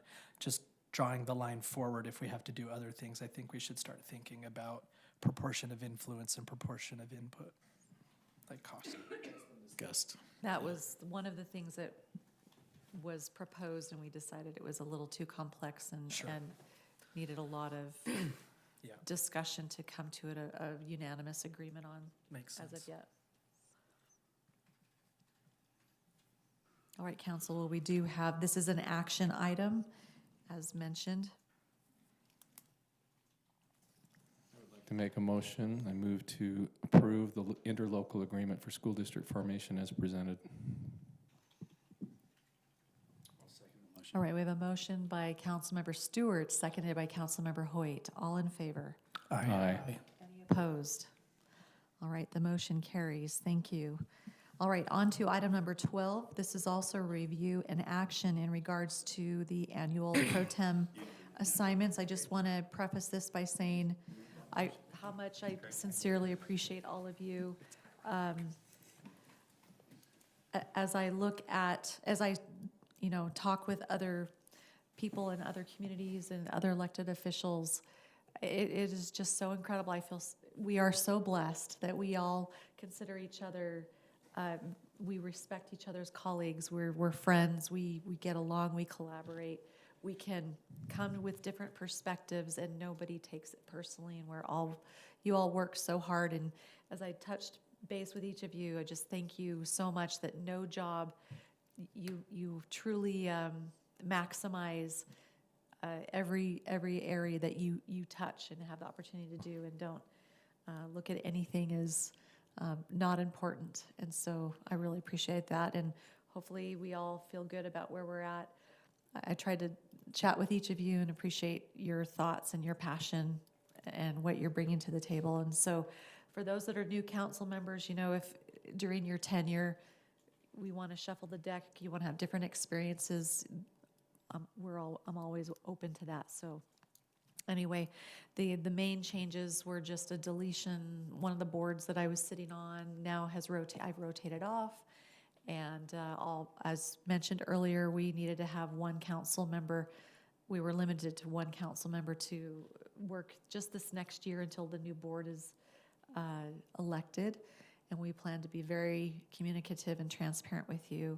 Cole and I, and Adam has also stepped in and been very involved among the group as well. And certainly you all are welcome to, there will definitely be involvement by all of you that's on a personal level, that's welcomed as well. So for that committee specific, we had a limit. Anything else for you to add here, Adam, on there? I would just comment in this particular, we will get asked a ton about this, because we always do. So as much as you can help us stay up to date on what's happening, just the little things. It's not 10 pages, it's this is next and this is next. Right. That'll be helpful. For sure. I'm so glad that the school district stuff doesn't come to the city. Yeah. It never will. Stay out of it, Lindon. And I'm also grateful that Cole doesn't have to worry about the centennial stuff anymore, so he can move on to this. I think he's a great representative to be there. Appreciate it. Well, Mayor, I appreciate it. I appreciate you calling each one of us and the camaraderie and your leadership. I love it. So I'll move to approve Resolution 2024-37-R as presented. A second. All right, we have a motion by Councilmember Hoyt, seconded by Councilmember Jacobs. Any further discussion? Thank you all so much. We'll call the vote. All in favor? Aye. Okay, that is unanimous. All right, now moving on to item number 13. This is our Utah County Interlocal Agreement. This information was presented at our last council meeting as a requested donation for the new county warming center. So we have before you the donation amount that would be our kind of per capita 1,250. share. Yeah. So this is an annual amount. This agreement, technically, it says it's in force for 50 years, but it can be canceled at any time for any reason. We did ask the county, we discussed a little bit that we have some sales tax money that's siphoned off from the state, is supposed to go towards homeless services. And they're not aware of how they can access that as a county yet. And so they're looking into that. I don't know if they're familiar with how to even if they are eligible to get it yet, but they're gonna look into it, so. Any questions on this? This is pretty simple, pretty straightforward. Happy to do it. Let's do it. Agreed.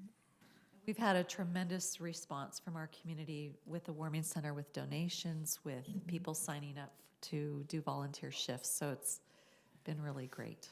So, all right. Well, I'd entertain a motion if I will make that ready. motion if everybody's okay. I move to approve the Utah County Interlocal Agreement for donation to the homeless warming centers as presented. All right, we have a motion by Councilmember Broderick. Do we have a second? Seconded by Councilmember Stewart. Any further discussion on the motion? All right, we'll call the vote. All in favor? Aye. Any opposed? All right. And I think if we keep you. letting people know how they can participate more as individuals or businesses as well, and making that information available, I think is very helpful too. Absolutely. We will keep that up on our socials. All right, then this item number 14 is a discussion item. So we'll go ahead and let Adam Cowie present here and get your feedback. Just wanted to go through a few issues that just needed your feedback on. One pertaining to our public meetings that we'll have on our pending general plan application for this 1200 East roadway. Van had brought up a suggestion in another meeting that we were in that it may be beneficial to have one or two public hearings before the night that you make a final decision. In the past, with general plan or other legislative changes for land use items, we have to go to the Planning Commission. The state code requires a public hearing be held at the Planning Commission. It does only require one public hearing, so technically the city council doesn't have to have another public hearing. Did I say that all correct? And so, but wanted to just talk through this. This would be a new process for Lindon. So if that's something that's of interest, I wanted to just have a general discussion on how to handle this. When we had the big group here at that last meeting, we had said we'll hold an open house of some sort in early January. Well, then the next day they submitted an application for the general plan change, and so that forces a public hearing. So do we still hold an open house before we have public hearings with the Planning Commission and Council? I just wanted to talk through that process with you guys, get your thoughts. So my question is, sometimes I look at an open house is, the purpose is it allows city to present, okay, it's information dissemination. Sometimes a public hearing is more them vocalizing to our body their concerns or their objections or whatever. And so I think sometimes with things that are complex and have a history, or there's things that people need to be brought up to speed on, that's where I'm wondering what is the best mechanism to. I think a lot of people, sometimes their concerns are assuaged when they get all the information, so it's not just conjecture and rumor mill up to that point. So how can we best do that? And then also but still give people a good forum to give their feedback at the same time.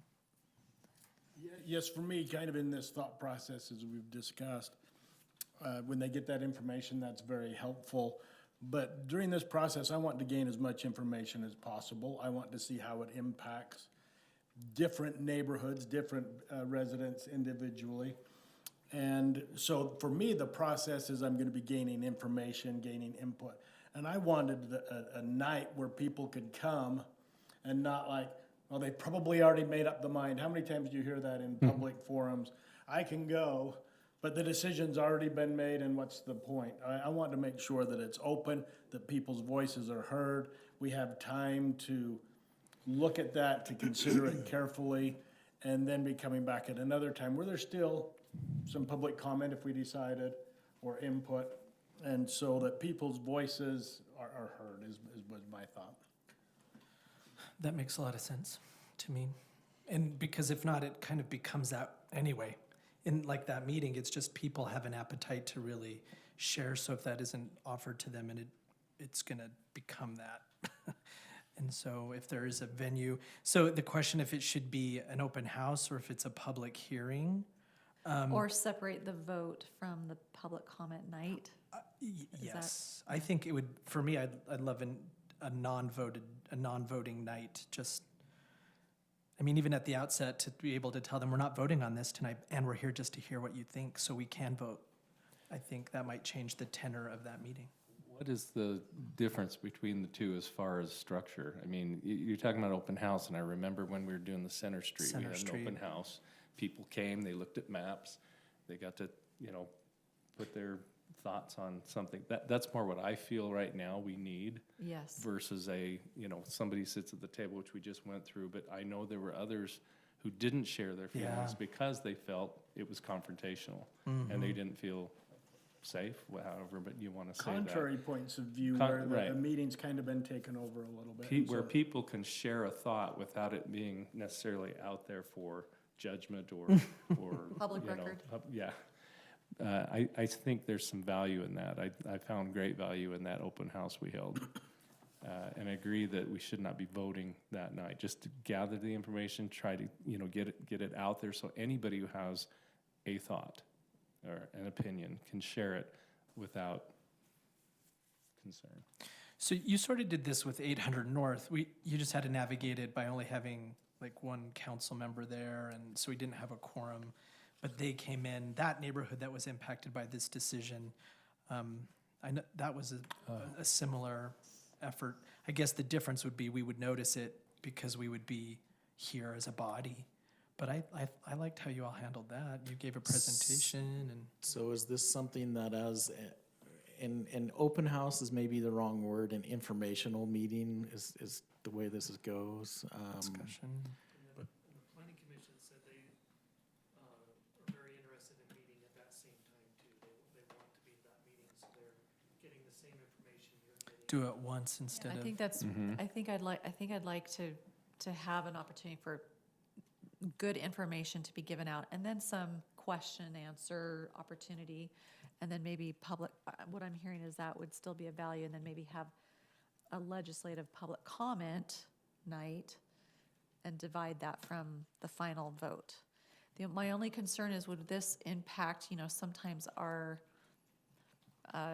commercial applicants time is of the essence for them in certain situations. I hope we would be sensitive to that. Not every situation is going to be divisive in the community, so to speak. So how do we pick and choose? Yeah, I don't know that. Well, this Any is thoughts, general Adam, on plan. that? This is Pick and choose on massive. how we want to do it. I Yeah. mean, we always have to follow. We would have state law. picked the public facility rezone, all 60 properties. I don't think we would have pegged that one as a controversial one, and yet it was. Well, I don't know that the public facility was, I think it was. The road. I agree. So if we held an informational meeting and we're inviting all of the planning commission and all of the city council, we'd have to advertise that as official meetings, but we're not taking. It would be a discussion item, right? Public, It's but a public- presentation. It's a presentation, and Yeah, you're all presentation. sitting there, and I'm just thinking this through in my mind, I think what may be a good approach if we did that is then have some point, I mean, we're gonna call the meeting to order, we're giving a presentation, and then we're gonna adjourn that meeting, and then break into groups, and then you guys can go talk to people at tables and talk about maps or whatever you want. But we're not taking public comment as a group at that informational meeting. That's how I would hope. But staff could stay to answer questions. And I would potentially. hope you guys could too. Us as Yeah. well. As planning commissioners, maybe we assign a commissioner and a council member and a staff member at each I like that. floor table or something like that. So I would be wanting to walk around and talk. Okay. As well. So I've heard from several that this group did not represent everybody for removing the road, but that they were too intimidated by that vocal, angry group to be able to share their thoughts and feelings. So if this meeting that you're describing, where it kind of, we come off the dais and we kind of mingle, I feel like would be a safer place for somebody to be opposed without having to face the whole group. At least that's Especially if what I their see in my input mind. could come in a written form where they're not publicly stating it, but we could still get that input. So this would be very much like the Center Street informational meeting that we had. There was only a couple of you, I think, that came to that. We had maps out on three or four stations, and then just took people's questions at those tables. There was a lot of interaction from the group asking, like, our engineer or me or whomever questions, and I think that would be okay to an extent, but we would have to rein that in. This isn't public comment. This is a presentation, and public comment will be in a future meeting. And so hopefully that doesn't tick people off, but. And I think if you add to that, and our city council is here to walk and talk and listen to you here, you know, as you go to those tables and stuff.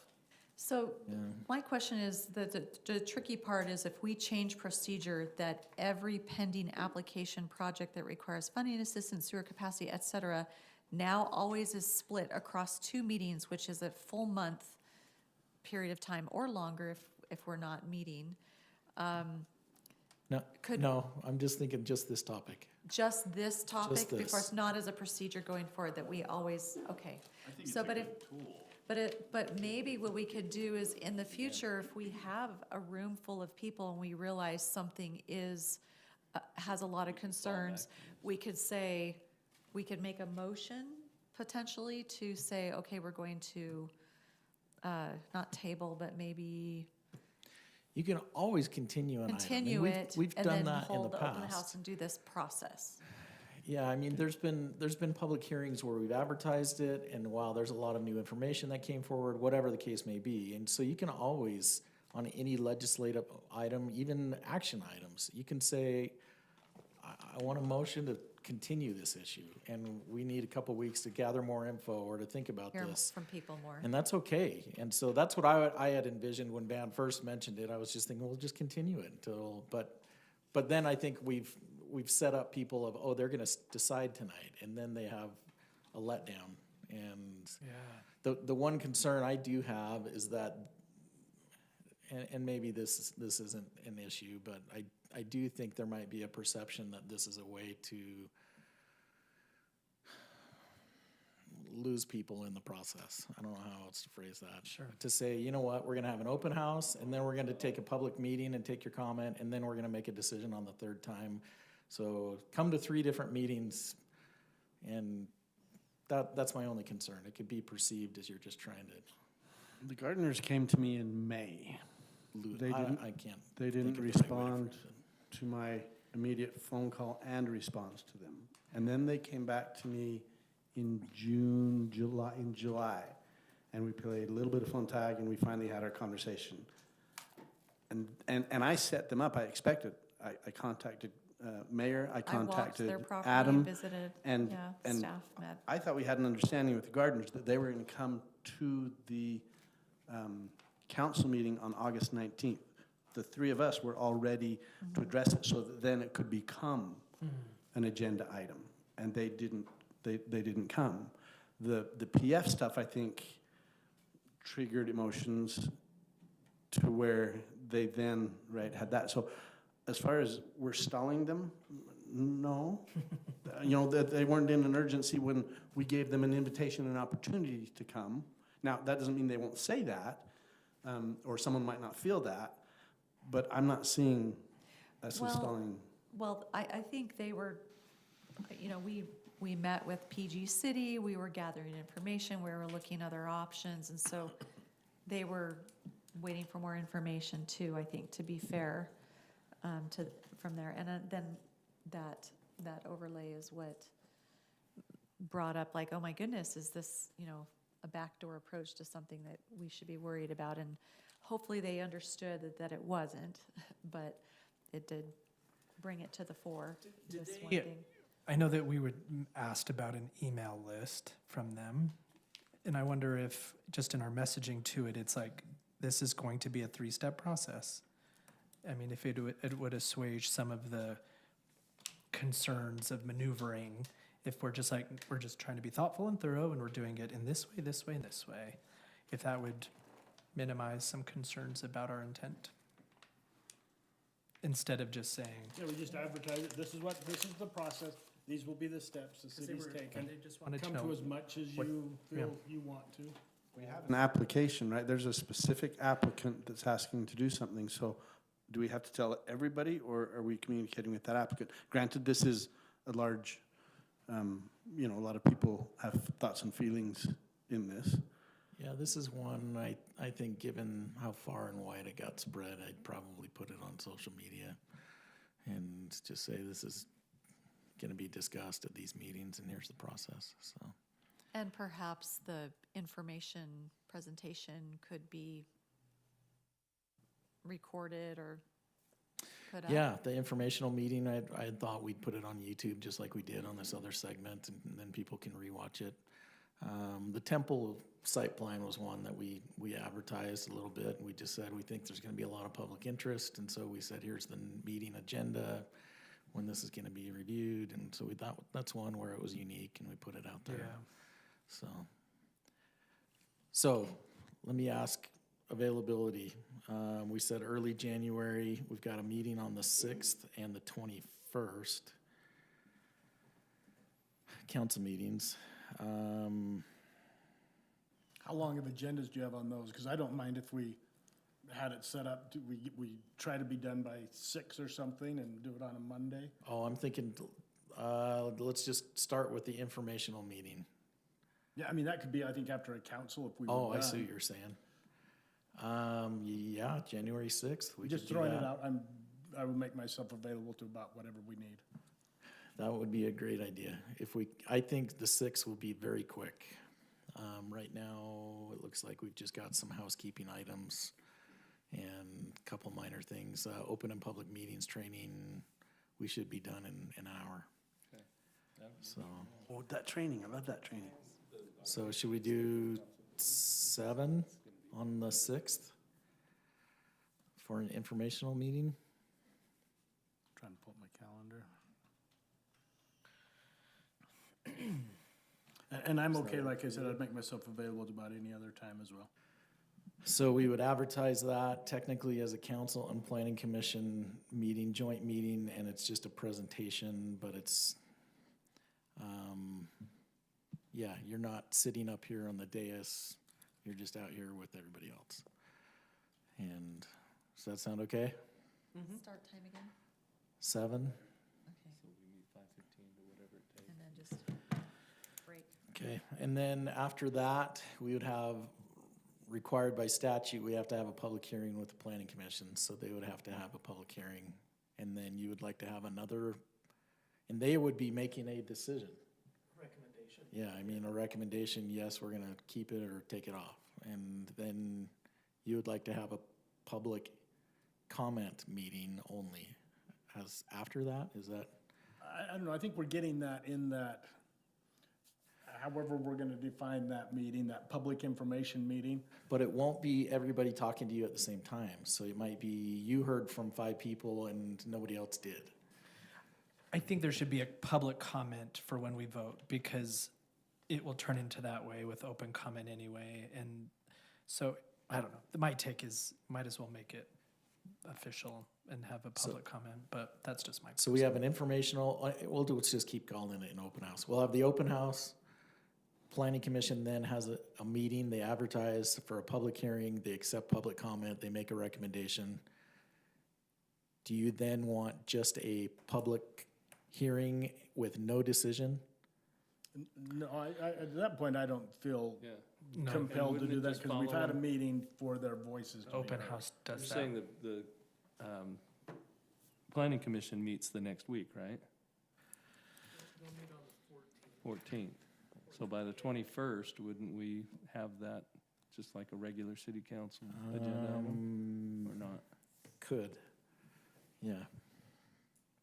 If it's forwarded by the planning commission. So I guess I don't need a separate just comment meeting in addition to the open house. Open house and then agenda item where we vote and they have a public comment. Right. Okay. It'd just be part of our regular meeting. Okay. All right. If for some reason that meeting on the 21st is full of a bunch of other stuff, I might get in touch with you. So, and we schedule something just for this item. So, On this particular one, how much urgency have they felt after that meeting or has been expressed? Because as a council, we feel that nothing's pressing to make that accelerate or Yeah. nothing's Yeah. pressing to slow it down at all. I don't, I contacted David to send him an email saying we're working out the proposed meeting schedule, and he just said, thanks for keeping me posted. yeah, I don't know that there is an urgency here. So, I mean, from a selfish perspective, I don't think I can make the 21st, but you don't need to base that off of my attendance. this is a hot button issue, and I would prefer having the full council there, to be honest. Just push it to the first one in February. And then that gives the planning commission, if they need to continue it, Right. they could when the They've got So our first meeting in February is technically our, let's see, we're on February 3rd. Okay. Yeah, I'm sorry, I'm being a stinker with my schedule. I could, But that would the 17th is the next one I could come. Going I know, I was like, Make the 3rd either, February 3rd? sorry, those 2 weeks are tricky for me. Yeah, we could do a special meeting. The next meeting in February is technically our budget kickoff meeting, in which we typically don't have any other items like this. And so we could do a special meeting in between those. Well, if the planning commission continued, that wouldn't provide another meeting unless it were a special meeting, specially scheduled meeting. I mean, and you could kick it to March if you really want to, March 3rd.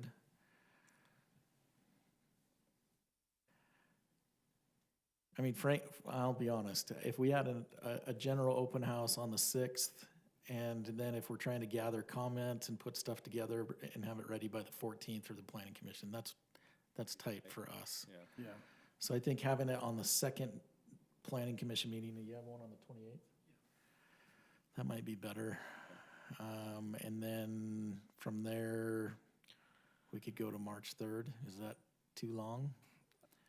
I mean, I'm okay, obviously, A with it. little, hopefully the perception that they have that we're not dragging it on, but there are some major holidays that are, I could probably squeeze the 21st of January. The 3rd, I'm for sure gone. oh, the 3rd you're gone as well. Yeah, it's February 3rd, I mean, gone. but- getting to the 21st is, 21st that's is gonna be, A holiday, that's gonna be tight.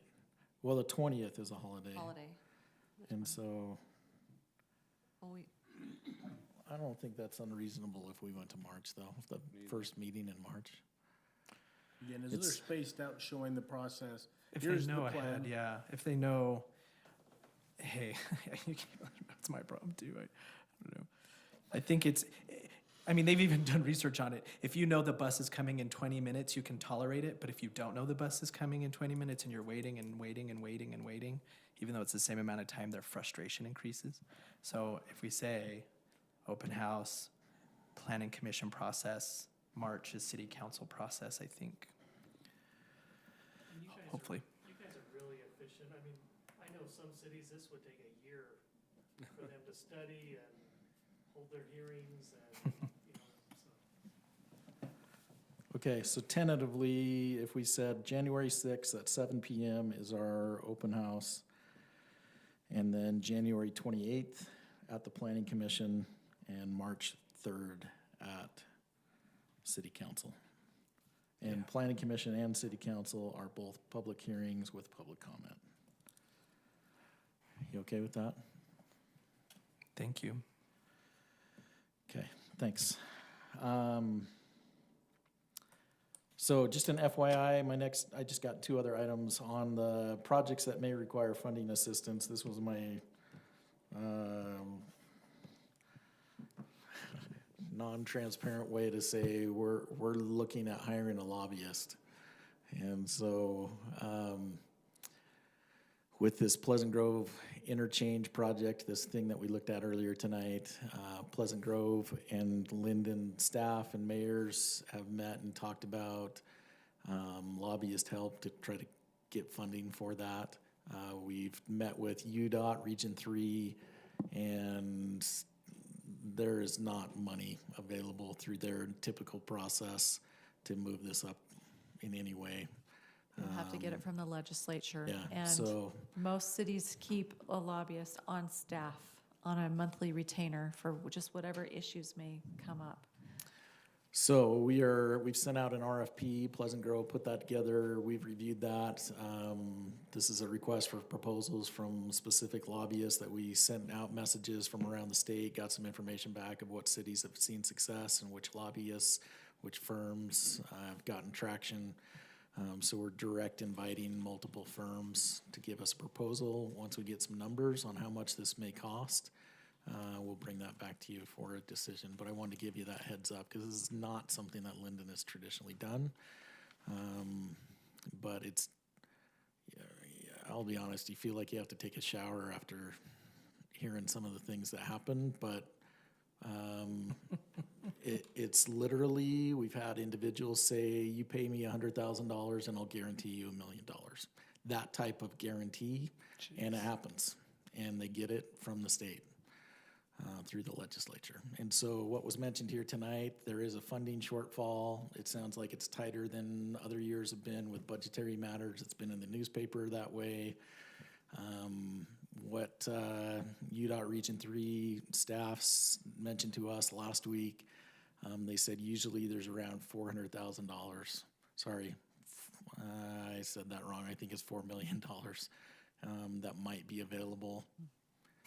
And so it's not a huge amount. Sometimes there's allocations that have been called for, but then maybe for whatever reason in different buckets, things don't move forward as expected. And so sometimes you can find, that's what these guys are good at. If there's an appropriation that's not being expended, let's go get that pot or whatever. So it's some funds can be a little bit fluid or gone after, and I think tonight was a great first step to have their eyes and ears directly hear that this is a huge priority for us, so.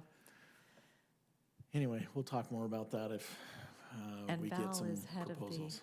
of he's the money man this year on this committee. You said when you started this, we might need to hire a lobbyist. I also heard you say, we've had people say, you give me $100,000 and I will get you $1 million. Lobbyists. Huh? Lobbyists. Right. So when you say we might have to hire a lobbyist, is there any number in there, or was that $100,000 there? We're asking for a proposal of here we gave the project details, here's how much the project may cost, and give us a proposal to help get this funding. So for example, have no some idea. cities just keep a firm on retainer and, they pay them $4,000 a month or whatever, thereabouts, and then they can, whatever issues, they will go to bat for them on those. It could be any issue, not just infrastructure and transportation dollars, but some lobbyists specialize or have particular contacts in certain things that they're very good at. So what I'm hearing is in your comment, we might need to hire a lobbyist. In my mind, I'm saying, okay, that's gonna cost anywhere from $20,000 to $100,000. I think this will be in the hundreds of thousands. Hundreds. Okay. We'll see, Yeah. we'll see, but it will be shared, so we have PG City and St. John Properties said they would be willing to contribute as well. Yeah, so it would be So we split sat down between and three. I asked their CEO. Thank you. You're building the 1,000 apartments. You need this Come too. on. Look at Vineyard as this ties in with Vineyard Connector. to see if they Vineyard have is some input. supportive, but I didn't go to bat to actually ask them to contribute financially, but they will, any letters of support or, as a body saying that this benefits them, yes, they're willing to say that. We don't have any agreements in place or anything. Yeah. This Sure, is- I'm just this is looking at very all the things we preliminary. try to- Yeah. Based on the issue at hand. So just an FYI, we'll talk more about that. Sewer capacity matters. I just want to give you a heads up that we've been talking about 700 North and some of our development out along that area and how much capacity is available in our sewer flow has been a key critical concern that's come up of late. The developer that may be looking at the south side, along with the big retailer that we've talked about, are proposing on the first draft plan that you guys have been sent, it was over 400 residential units. And that would max out our sewer lift station number 4, which is down in this area. Everything in the red and the green for sewer flow all comes down to sewer lift station number 4 and then is pushed up 200 south and then down to our outflow, and it crosses I-15 right there. In this kind of purple blue color is sewer lift station 7. And so all of this drains into that lift station 7, and then it also then is pressurized and pushed out into the same location. We were closer to capacity on sewer lift station number 4 than was anticipated. If the stars aligned, we may have enough capacity to build this out with a commercial development. With addition of housing out there, we run out of that capacity quickly. And so showering, dishwashers, laundry, those things increase water usage significantly compared to bathroom and some sinks in a retailer or a commercial development. So I just want to bring this to your attention. As we're still gathering some information, we've hired a third-party consultant to revamp this section of our capital facilities plan with sewer. We're looking at some options. Could we connect some of this area into lift station 7 and bypass sewer lift station number 4? What would it cost to increase lift station number 4? And this would be adding bigger pumps essentially. We're probably in the $200,000 to $300,000 range to increase the pump sizes. We do have an ongoing deficiency that we're aware of right here at this intersection where lift station 7 and lift station 4 combine. When lift station 7 kicks on, lift station 4, if it pumps at the same time, it doesn't have enough pressure to push past lift station 7's flow, and so it's basically backing up. And so combined, if we were to update the pump sizes here in lift station 4 and then fix this confluence, the thought right now is we'd be running a second line from this junction and duplicating, so we have a dual pressurized line that comes clear down to I-15. Those two projects combined are probably in the $1.5 million range for sewer capacity issues. Is any of the Governor Cox's money to help affordable housing infrastructure possibly available to help this? Because this is infrastructure and we're trying to get affordable housing in there, aren't we? Or maybe it's not. That's a great question. One, I don't, we haven't asked. Okay. Whether or not any of this is affordable housing, I don't know. Yeah. So there's a few unknowns, so that's something we can look into. The confluence issue and adding in the secondary redundant line. I don't know that that's anything we could pin on future housing development. That's a known deficiency right now. Increasing the lift station pump sizes, in everything I've seen, I think that's very much something that we could say, hey, developer, this is a direct impact that exceeds our limitations. You got to do this to get the housing units. So just an FYI, nothing you need to decide on tonight. I just wanted to give you the heads up that this is a significant matter. We're within a handful of building permits, then in this housing question, it's probably a good thing it came up. But we are not far from exceeding our capacity in lift station 4 right now. And so we may need to put a freeze on some permits if we can't tackle this quickly, but just an FYI. If we approve funds to do lift station 4, what kind of timing does that take, just for the better pump? Depends on how far out those things are on order.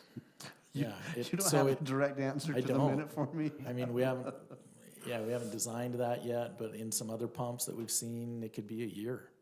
Really? Kind of a secondary question, because I think there's two components of this, is we have this infrastructure part. How close does this get us to our capacity with what Orem allows us to send?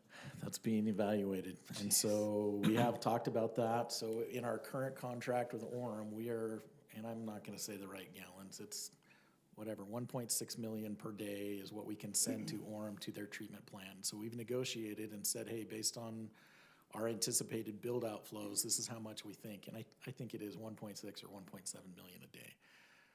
We've bumped into that when we've had big rainstorms and we got a lot of inflow going into sewer manholes or infiltration in the ground into pipes. So we've bumped into that a couple times. And so whether or not we can build 400 more units, that's something that we've asked this engineer to look at. And to see, do we even have capacity at the sewer treatment plant to handle this? And we don't know the answer to that yet. But even if it wasn't residential, let's say a hotel wanted to go in there too, that's still got the same equivalent capacity issues. Even more so, yeah. And that's where I said we may only be a few building permits away from saying, hey, we can't build anything else out here on 700 North until we fix this. And that's a moratorium. I hate to say that word, but the state only allows us as a city to put a moratorium in place for 6 months, and you have that limited amount of time to study, figures things out, and then you have to let permits fly again. So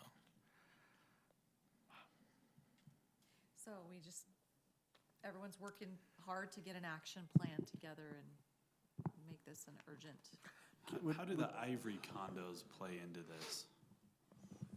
Those are things that have already been calculated into our current sewer flows, yeah.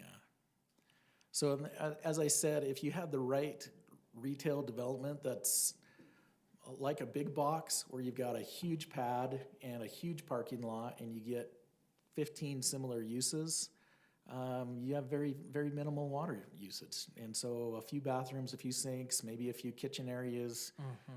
But if you throw in 2 hotels and 10 restaurants, you've exceeded your sewer flow that may be available out there. If we put in 150 residential units and a big box retailer, maybe that exceeds our sewer flow, or it maxes out. And so anyway. Lift Station 4 is having troubles today, right? When Lift Station 7 is full on, so regardless of what happens elsewhere, Lift Station 4 needs some help. Is it worth just starting getting RFPs right now to get that ball rolling? Do we need to wait for anything else? We know this needs help. Hasn't been designed yet. And so this is an issue that just came up in the last month, really, for us. So. You have to know what you're designing for. What you're requesting. And we're already moving forward on that, though. That's what the third party is supposed to be. In process giving of us the coming data. up with a design. So I'll be honest, we're probably months away from ordering anything. But as I said, if we were to put in the secondary line over here and resolve this issue, then Lift Station 4 maybe doesn't need to be upgraded. And that's where I think in my opinion, we can pin a lot of this need on Lift Station 4 on a developer. If a developer is coming in and say, we want to exceed the capacity of your lift station with all of these residential units, in my opinion, absolutely, they should pay the upsizing of that, but. Then they just pass that on to the user, which goes back to the affordable housing issue, which then, hey, Governor Cox, give us some money. Steve Waldrop. So this is just all FYI. It's a big issue for us. We're trying to get to the bottom of it as soon as we can, so. All right. Thanks, everybody. All right, thank you. So that leads us now to item number 15, which is a closed session for us to discuss potential purchase or sale of real property and pending or possible litigation per Utah code. So on this item, Brian had an emergency family matter come up and isn't able to be here tonight, and I don't have any new information, so I would just recommend that we skip this item. All right. Yeah, Motion that'd to probably be great. skip. Continue. And, Continue. oh, I thought you were gonna say and adjourn. Sorry, trying to scoop Combined? that. I will motion to skip item 15 and adjourn. I like it. Second. Bold. All right, we have a motion by Councilmember Hoyt, seconded by Councilmember Broderick. All in favor? Aye. Very much, everyone. I'd just like to note that this meeting, the end of it, is our first full year of service. Celebration. Anniversary to Oh, and one thing really quickly, so please, all of you take a poinsettia at home. Tony Cook, I got these from his greenhouse, and he